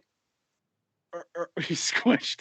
Yeah, he's squished, so he's like back Right. up, like you know, like it's kind of. It's kind of creepy. Yeah. Yes. Yeah. Every once in a while, we pan to the crowd, and both Napoleons are they're just punching away at each other. Right. This They're is fighting like- over Napoleon's revolver. Yeah, they're just. He pulled the gun out. It's a level of Napoleon's violence. dancing around. He's kind of Napoleon Dynamite's wrestling like a Flash Funk. You know, he's kind of got the dance moves going on, and you know, the high impact style. And Napoleon's got a firearm. I supposed to sleep with all this noise going on. I was sleeping like such a baby, and now I can't even move because then I would touch my feet to the ground and be eliminated. Yeah, I think we got a classic Effie spot. Something with a dildo. Maybe he eliminates the Taker kids because they're like grossed out by it. Oh, and now he's gonna feel the wrath of Judy Martin, the glamour girl. Yeah. Takes that dildo out of his hand. She takes one look at it like she's gonna use it, but then she throws it in the crowd. She doesn't want to stoop to that level, but when she throws the dildo out in the crowd, now the Saudi princes are very upset. Yeah. That a woman has thrown a penis at them, and glamour girl Judy Martin is executed. Judy already has a lot of heat with the royal family because she's not wearing the full costume that covers her arms. She also and legs. stole She's their wearing her old plane. lady's bathing suit. She's just wearing a lady's bathing suit. Yeah. That's all she's wearing. Let's be honest. That's a women's bathing suit. And look at those gams and those high heels that Yeah. are like sensible pumps, but Yeah. like they're still heels. Now there is one of the members of the Saudi royal family who's got a big Coca-Cola, and that dildo, Naked Gun style, just goes right in the dildo. Coca-Cola goes all over him. He is pissed. She's Yeah. become enemy number one. So, so the Saudi royal forces come in and remove Judy, and she can. I don't know if she goes over the top rope, but she can no longer. You know, she gets a little bump from the human centipede, like as it's like time to go and all the handcuffs are coming out. It's like gaboop, and their little leggies fly. I got an idea. So they all surround Judy, and she's like, got her hands. Oh shit! Okay, you got me, guys. It's my time. But then all of a sudden, she stomps on the bottom of the ring. It's the old Ultimate Warrior trap door, but Rey Mysterio shoots her out of the ring. She lands on the human centipede. That Crystal Method music starts playing again, and she's like, later, fuckers, and then rides them out of the ring. Damn, that's right. She grabs the little kids. She grabs her little Undertaker kids. They all hop on the They're centipede all and ride on it. it like a tauntaun nice. Star Did Wars. they go over the top rope to carry her away to freedom? Yeah, they're all gone. They're all gone. Wow, that's a they- beautiful story. I will say though that some of the Saudi princes have a box of dismembered penises that they've taken from dissenters, so they're being pelted with dismembered penises. They're like, which one's real? Which one's Effie's? What's going on? Judy's here? like, Yeah. that's all you got? That's all you got? Yeah. And she's like kind of like pumping up her hair and like making kissy faces. All right, so here's who we got in the match. Barely any Big Bird, but he's still in there. Vern Troyer, Luke Hobbs, Bones, Fred Flintstone, Effie, Del Close, the Q Shaman, and Kevin Hart is at ringside, not in the ring. Okay, we got to eliminate some people here. Yeah. So an interesting thing happens where Effie is just kind of Mercy eliminates Del Close, who's been through a lot today, and just kind of wants to get back to his old life. And there's this weird thing where Effie goes like, "Hey, why don't you go grab a drink at Booze Cafe?" And he eliminates Del Close, and that's like a reference to a thing that Del Close used to always say into glass bottles. He uses cafe a bunch, and I know that because I've read every book on Del Close that's ever been written. Well, yeah, clearly Effie is a truth and comedy guy. Actually, he's got the copy from Sharna that says "Come join us" and the signature, and you know he had a really good 5B, but didn't make a Herald team, which is so weird. Okay, So I'm gonna say Bones has. Sorry. Go ahead. Okay, No, Bones go. has not used the bone power that much, so Uh-huh. I'm gonna say Q Shaman is just like getting on her nerves. He's like, Trump is the president, and she just kind of flips out. She does this like kind of Scarlet Witch like, ah! And Q Shaman just explodes. His bones just go flying, and then she's kind of in shock about her power. She didn't know that such a thing was possible. No one's ever gotten her that angry before. And then Luke Hobbs tosses her over the top. And Fred Flintstone goes like, "I guess you weren't a member of the lodge because you really cracked under the pressure." Like, it's not that, but it's that. Yeah. And the WWE adds like a So after that, Hobbs is kind of like really feeling himself. He's like, man, maybe I'm about to go on like a Diesel or a Kane type of thing where I eliminate everybody. Is The Rock still in the picture at all? The Rock is still alive somewhere. Yeah. He can be in the picture if you want him to. Wasn't he out in the he was out by the plane? Yeah. Wasn't he? He could have made it back by now. Yeah. But he's laying low for some reason. Hobbs grabs Vern Troyer and he's about to throw him out, but Bones is still mad that he eliminated her. So she's like, you know what? I got something for this guy. And she does a little mystical thing. The bones inside Vern Troyer start to elongate, and he's feeling pain but power that he's never felt before. And after almost like an American Werewolf in Paris, Vern Troyer from the neck down is basically like 1998 Stone Cold Steve Austin. He is jacked. But same face. Same head, same face, but he's got this beautiful, ripped body, and he is just like, oh, Hobbs, shit's about to change now. And no matter what Hobbs does, he's got an answer for it, and ends up giving Hobbs a stunner. Hobbs, oddly enough, takes it like The Rock and goes flying over the top. He does the roll and then over the top rope like The Rock would do. Yeah. And now Vern Troyer is a whole big problem for anybody left in that ring. Big Vern Troyer grabs the remains of Big Bird like a wet washcloth and right on the ground, sweep.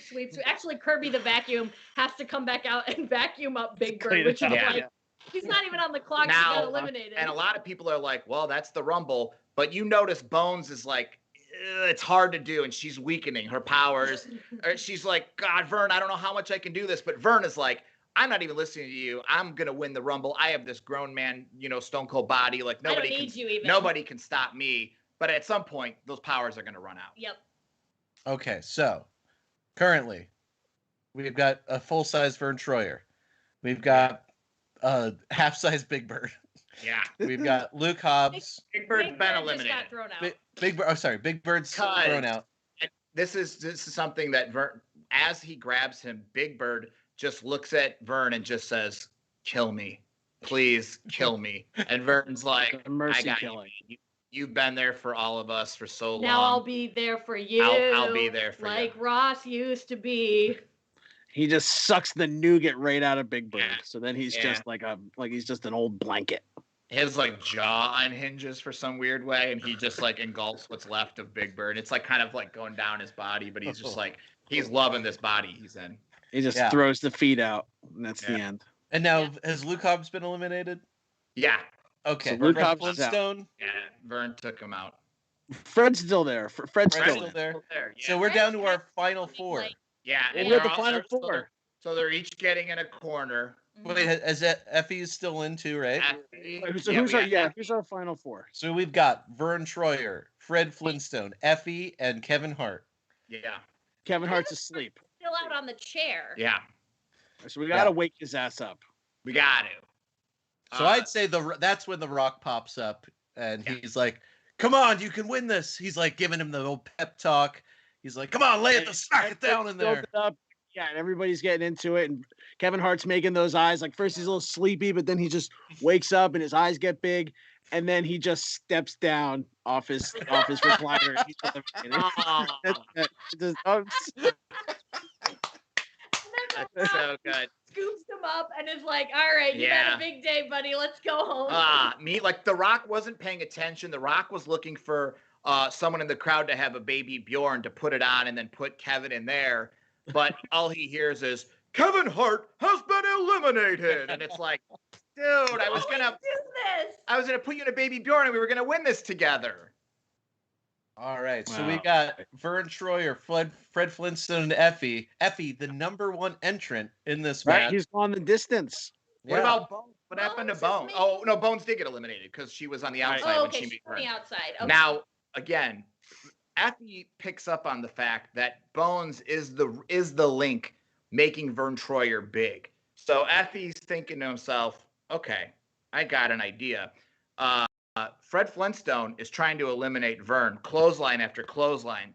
Vern is going back, but he's not eliminated. He's going into the ropes, still not eliminated. So Fred is just like, yabba dabba doo. He's getting a bunch of steam, and he goes off the ropes. As he comes back to finish that clothesline to eliminate full-size Vern Troyer, Effie is smart enough to kick Bones in the head, thus stopping the power that makes Vern big. Vern goes back to regular size. Fred goes over the top rope, eliminating himself. Wow. Yeah. Fred That's thought beautiful. Fred's thinking he's clotheslining a guy who's about 6'4", about 280 from Texas, but he shrinks down. Fred eliminates himself over the top rope. But you know what? Fred made such a good showing. He got a lot of new fans. Yeah. And a lot of people who didn't see Yeah. him wrestle before. And, his kids are there. His wife's there. Like, it's kind of Yeah. a special moment. Tomorrow night on the Worst Raw, he's gonna come out and he's gonna have a tear in his eye because he's gonna get a standing ovation from everybody in the terrible Raw crowd. Yeah. But then Buddy Murphy's gonna be flirting with Pebbles. Yeah, right. And then they do an angle with the Flintstones family for 3 weeks, and then we just never see it again. It'll go nowhere. Yeah. All right. So question, what's more horrifying? Vern Troyer growing to full size or Vern Troyer shrinking back to original size? So to me, it's the shrinking because it comes with this dismay, this realization that he didn't even have more than 4 minutes with this, and it hurts more when the bones get smaller. Yeah. I think it's he's not regulating it. It's Also- just like a rubber band. also I think his skin got all stretched out in that 4 minutes. Yeah. He's just like a box of skin. Kind of like Yeah. Big Bird was before the. Yeah, like a little kid in his dad's jacket. There's just skin hanging, and he's just, my God, what am I gonna do now? And Effie just looks heartbroken because Effie wanted to have a good victory, potentially. But there's this moment of I'm strong, I'm able-bodied, I've been crushing it this whole Rumble, and here's this guy with the best moment of his life now brought down to the worst. Yeah. Well, now we've got Effie, we've got little Vern Troyer's small again. Yeah. Who are the Saudis behind? Are they behind Vern? Oh, He's little, he's small. And I don't Yeah. think they like that. And then they've got Effie, who I think they definitely don't like. Yeah. Yeah. But maybe they do. Maybe. I'd say Effie's kind of doing like the Shawn Michael. He's like, I don't want to be the guy to put this kid out to pasture. Like, come on. Yeah. This kid, he's like older than him. A little bit feeling. I'm sorry, I love you. Yeah.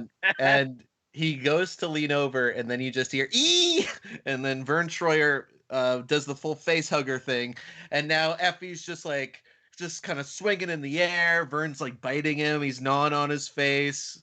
The crowd, they come alive. Or the guy tells them to come alive. We're back in business. Yeah, baby. maybe they both go over the top rope and they're on the apron. So right now it's like, oh boy, anybody could win. These guys are on the apron. Vern, this is crazy. Vern does a Canadian destroyer on the apron. Effie's not eliminated, but the crowd cannot believe what they're seeing. And then he goes, Effie, I heard you like foreskin. What about 5 skin? And then all his new long skin, he starts suffocating him on the apron. And Effie's got one arm dangling down. And then it's dangling, and then it clenches into a fist. And he brings his hand back up, and he starts to tip Vern over. Oh, so now we're just lingering. Yeah. I'm gonna say, Darren. I don't know. This is the pressure of having that pencil. You got to decide. Well, I'm thinking about, the best Rumble stories are always, the guy lasts the whole time and, goes through everything and comes out in the end. So I think it's, I think it's got to be Effie. I say Effie is just about to get him, and he knocks him out. You hear skin touch the ground, and Effie's celebrating, but that's not Vern Troyer's foot. It's his weird skin from his stomach. Yeah. Vern Troyer pops back in. He knocks Effie out of the ring. Your winner of the worst Royal Rumble is Vern Troyer. Here's the cool thing. Bones, now not having a kicked head, is able to return him to victorious full size just as he's raising his arms in victory. He's Austining in the corner, bobbing his little head. We've got the man who voted Vern Troyer in. Matt Weir is on the line. Matt, are you with us? Oh yeah. So I didn't know. I was like, what am I calling into? But yes, I'm here. I had to very discreetly get you on the line. Your man, Vern Troyer, has just won the worst Royal Rumble. Congratulations. With the help of some crazy magic, he grew to full size, which helped him throughout the match. But in the end, it was his original form that won the match. And now with a full-sized Stone Cold Steve Austin body, do you have any words of congratulations to your pick? Wow. I mean, I know that's a big deal to him. Not only to win the worst Royal Rumble and be considered the worst, but also that he grew into have a full Stone Cold Steve Austin size body. And I don't know. I'm just really happy this all worked out for him. Yeah, but he did it in his normal state. So thank you so much, Matt. You can go back to watching your movie. Yeah, thank you. Enjoy your film. Bye bye. Wow, we really do put smiles on faces. We make movies, as Vince would say. We make movies. Now, what a lot of people at home don't know is there's a trophy ceremony. As you've seen at the greatest Royal Rumble, you got to have a big giant trophy for the winner. So the lights are down. They're bringing out the trophy. They're playing like trophy music. There's a spotlight on just the trophy and nothing else. And then the ring announcer is like, once again, the winner of the worst Royal Rumble, Vern Troyer. And the lights come back on. Vern's not out there. And everybody's like, what is going on? Where's Vern? Ladies and gentlemen, once again, the winner of this worst Royal Rumble, Vern Troyer. Again, nothing. Then you hear Vince's music. No Chance in Hell plays. Vince is pissed. He walks to the ring. He's doing the power walk. I don't know if it's his Royal Rumbles or what. This motherfucker tears both of his quads yet again. Right? Yeah. He's in the ring. He slips on some of the caramel from the nougat from Big Bird. He He's slips bleeding. on that. We'll see. He's alive bleeding. Yeah. So Vince and the the Saudi royal prince, they both slip. They're in this. They're going, what is happening right now? Where is Vern? Where is everybody? Cut to Vince McMahon's private jet. You've got Leilani Kai, Judy Martin are in the cockpit. The airplane. The centipede. You've got Undertaker kids going, "What's America like?" And they're like, "You're gonna love it." You've got Hobbs, you've got Crystal Method playing in the background. You've got Big Hank Cramlin and his two sons. Yeah, both Napoleons are shaking hands in the back. These motherfuckers pulled off the heist of the century. And it was all had to do with Hobbs, and everybody was in on it. Yeah, and the best part is you think the credits go and you go, "What a worst Royal Rumble." And then they show sleepy Kevin Hart waking up in an empty parking lot going, "Oh man, I gotta quit sleeping on the job." And then that's the Wow. They make millions on Stretch Vernstrongs, which are like big, Stretch Armstrongs, but with Vern baked a little. Yeah. And then while you're still digesting it, immediately the WWE Chronicle of Dobby starts. Yeah. Dobby. My day of the Royal Rumble. My day of the Royal Rumble. I always thought that I would never do this. I got snuck in a black SUV. I didn't know if they'd know me when I came out. It was really heartwarming when they cheered for me. Matt Camp's like, Dobby was such a hard worker the moment he showed up to the training center. You just knew when you saw him. You were dealing with a guy who was going to be a main eventer. Wow. Well, this has been fun. a very epic ending to a long-running segment on the show. Maybe come up with some new segments. This always honestly, when you end one segment, you got to come up with a new one. Well, Darren, we talked about this. I think it's safe to announce before the Dark Side of the Ring premieres this summer, in future episodes of the show, we will present our own documentary series, The Light Side of the Ring. Nice. And we're going to talk about the nice things that happen in wrestling. Yeah, none of the bad. Yeah. And also, we're going to have Dynamite Kid on there. Stay tuned. Yeah, but young Dynamite Kid. Young, small, when he's like playing with his like Winston Churchill toys or whatever. I don't know. What do British kids play with in the 1950s? Is that how old he is? I don't even know. Yeah. Marty and Sarah, you got your podcast. Marty and Sarah Love Wrestling. People can find that on the MLW network. Is that correct? MLW Radio Network or wherever you get your podcasts. Every Friday. And do you have any other plugs? Any other I've been doing Adventure Tuesdays on Twitch, on my friend Ben's Twitch. It's twitch.tv/PS_Garrick, Garak. We do Tuesday nights and just play old like Sierra point and click games and goof around. Oh, that's nice. It's nice. It's just a nice thing. These are all ways we hang out now. Yeah. I feel like a little exhausted by this match. It was very violent, so I'm hungry for the nice stuff. Yeah, but I mean that's the Rumble. It's vicious. It's 30 people. I feel like really positive about it. I feel like I got my money's worth as a viewer. Yeah. I certainly better booked than a lot of these recent. I'm really happy for Judy. Really. Yeah. She needs a couple wins, You don't get her name mentioned much when you talk about the women's evolution. Jumping Bomb Angels, whether it was in Japan or the U.S., trailblazers in the world of pro wrestling. And now they finally got their revenge for that. They stole Vince's corporate jet. That's right.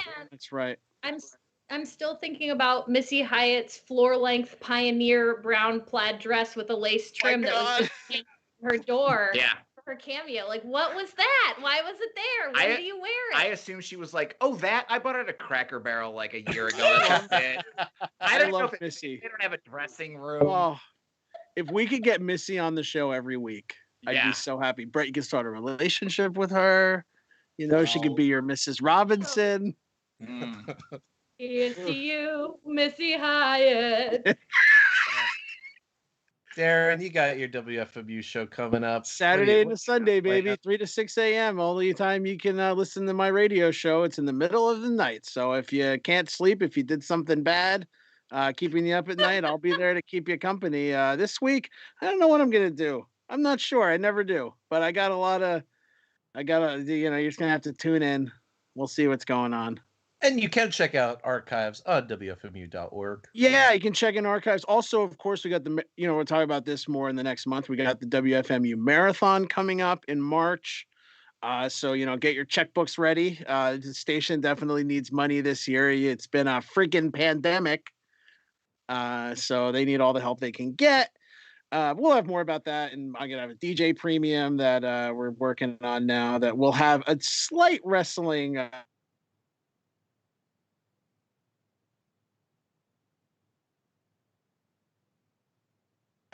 in the weeks to come.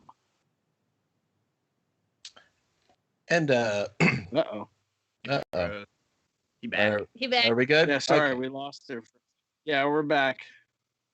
Well, yeah, WFMU Marathon. Look out for that. My plug, because I'm still woefully uncreative, except for all the work I put into this worst Royal Rumble. It's been How did it feel a to just get 72-hour.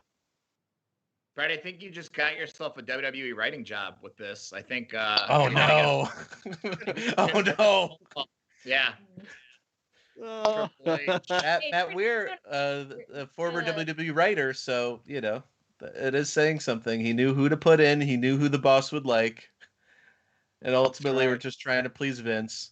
The audience won, and we got his ass. I don't know. Maybe you'll get a call from WWE saying you'll be making a big impact in the company and you'll be blasting off like dynamite. What does it mean? Stay tuned. And check out this weekend Fight Forever. Put it on mute while Darren shows on, but you can still watch 24 hours of great wrestling. Help support some wrestlers that have been affected and impacted by the pandemic. It's a good cause and it's a fun show. So if you got a little scratch to donate it there. But otherwise, enjoy a wonderful show of wrestling and check out our sponsored match, the Ugly Ducklings against what are their names? Young, Dumb, and Broke. Young, Dumb, and Broke. I feel like I've seen them once before, maybe on a GCW show, but I will definitely know them, and we will report back with how we are the Vince in that situation. We are the sponsors that We might be the sponsors, so we should be not biased, but I'm pulling for the Ducks. That's right. Quack. Quack. Quack. Quack. And honestly, check it. It's worth watching if they do what I wrote and read the ad that I wrote them, because it'll be fun. It involves a Lanny Poffo impression. I'll say that. Of course it does. And Marty, you've got one minute to tell us the story about how you opened for Lanny Poffo. Oh yeah. One I forgot what WrestleMania it was. Cole Cabana and I did stand up. We opened for Lanny Poffo and Rob Van Dam Lanny Poffo double bill, and both of them just told street jokes. It was fantastic. Lanny, I think, spent most of his time. It was the year they inducted Macho Man, and he just was like, "This is such an honor for me to be here." And it was like, "You got to tell some jokes or whatever." And then he told some jokes, and Lanny used a lot of innuendo. At the end of the set, you kind of got an idea that he might have had a giant penis that he could do interesting things with. Yeah, I think I know what he did. He's also not only well endowed, also quite flexible in the hips. One might say that. Yeah, it was very wild. And Rob Van Dam's joke, I think one of his jokes was, "Yeah, I was at the airport and someone was like, 'Hey man, can I get a picture with you?' And I was like, 'Yeah, no problem.' And then this lady came up to me and she's like, 'I don't know who you are.' And he's like, 'Bitch, I don't know who you are.' And that was his best joke of the night. Well, on that note, Darren, take us away. All right, for Marty and Sarah and Brett, this is Darren, WFMU Wrestling Club. We'll be back next week. Thanks for hanging out, and we'll see you then. Bye-bye.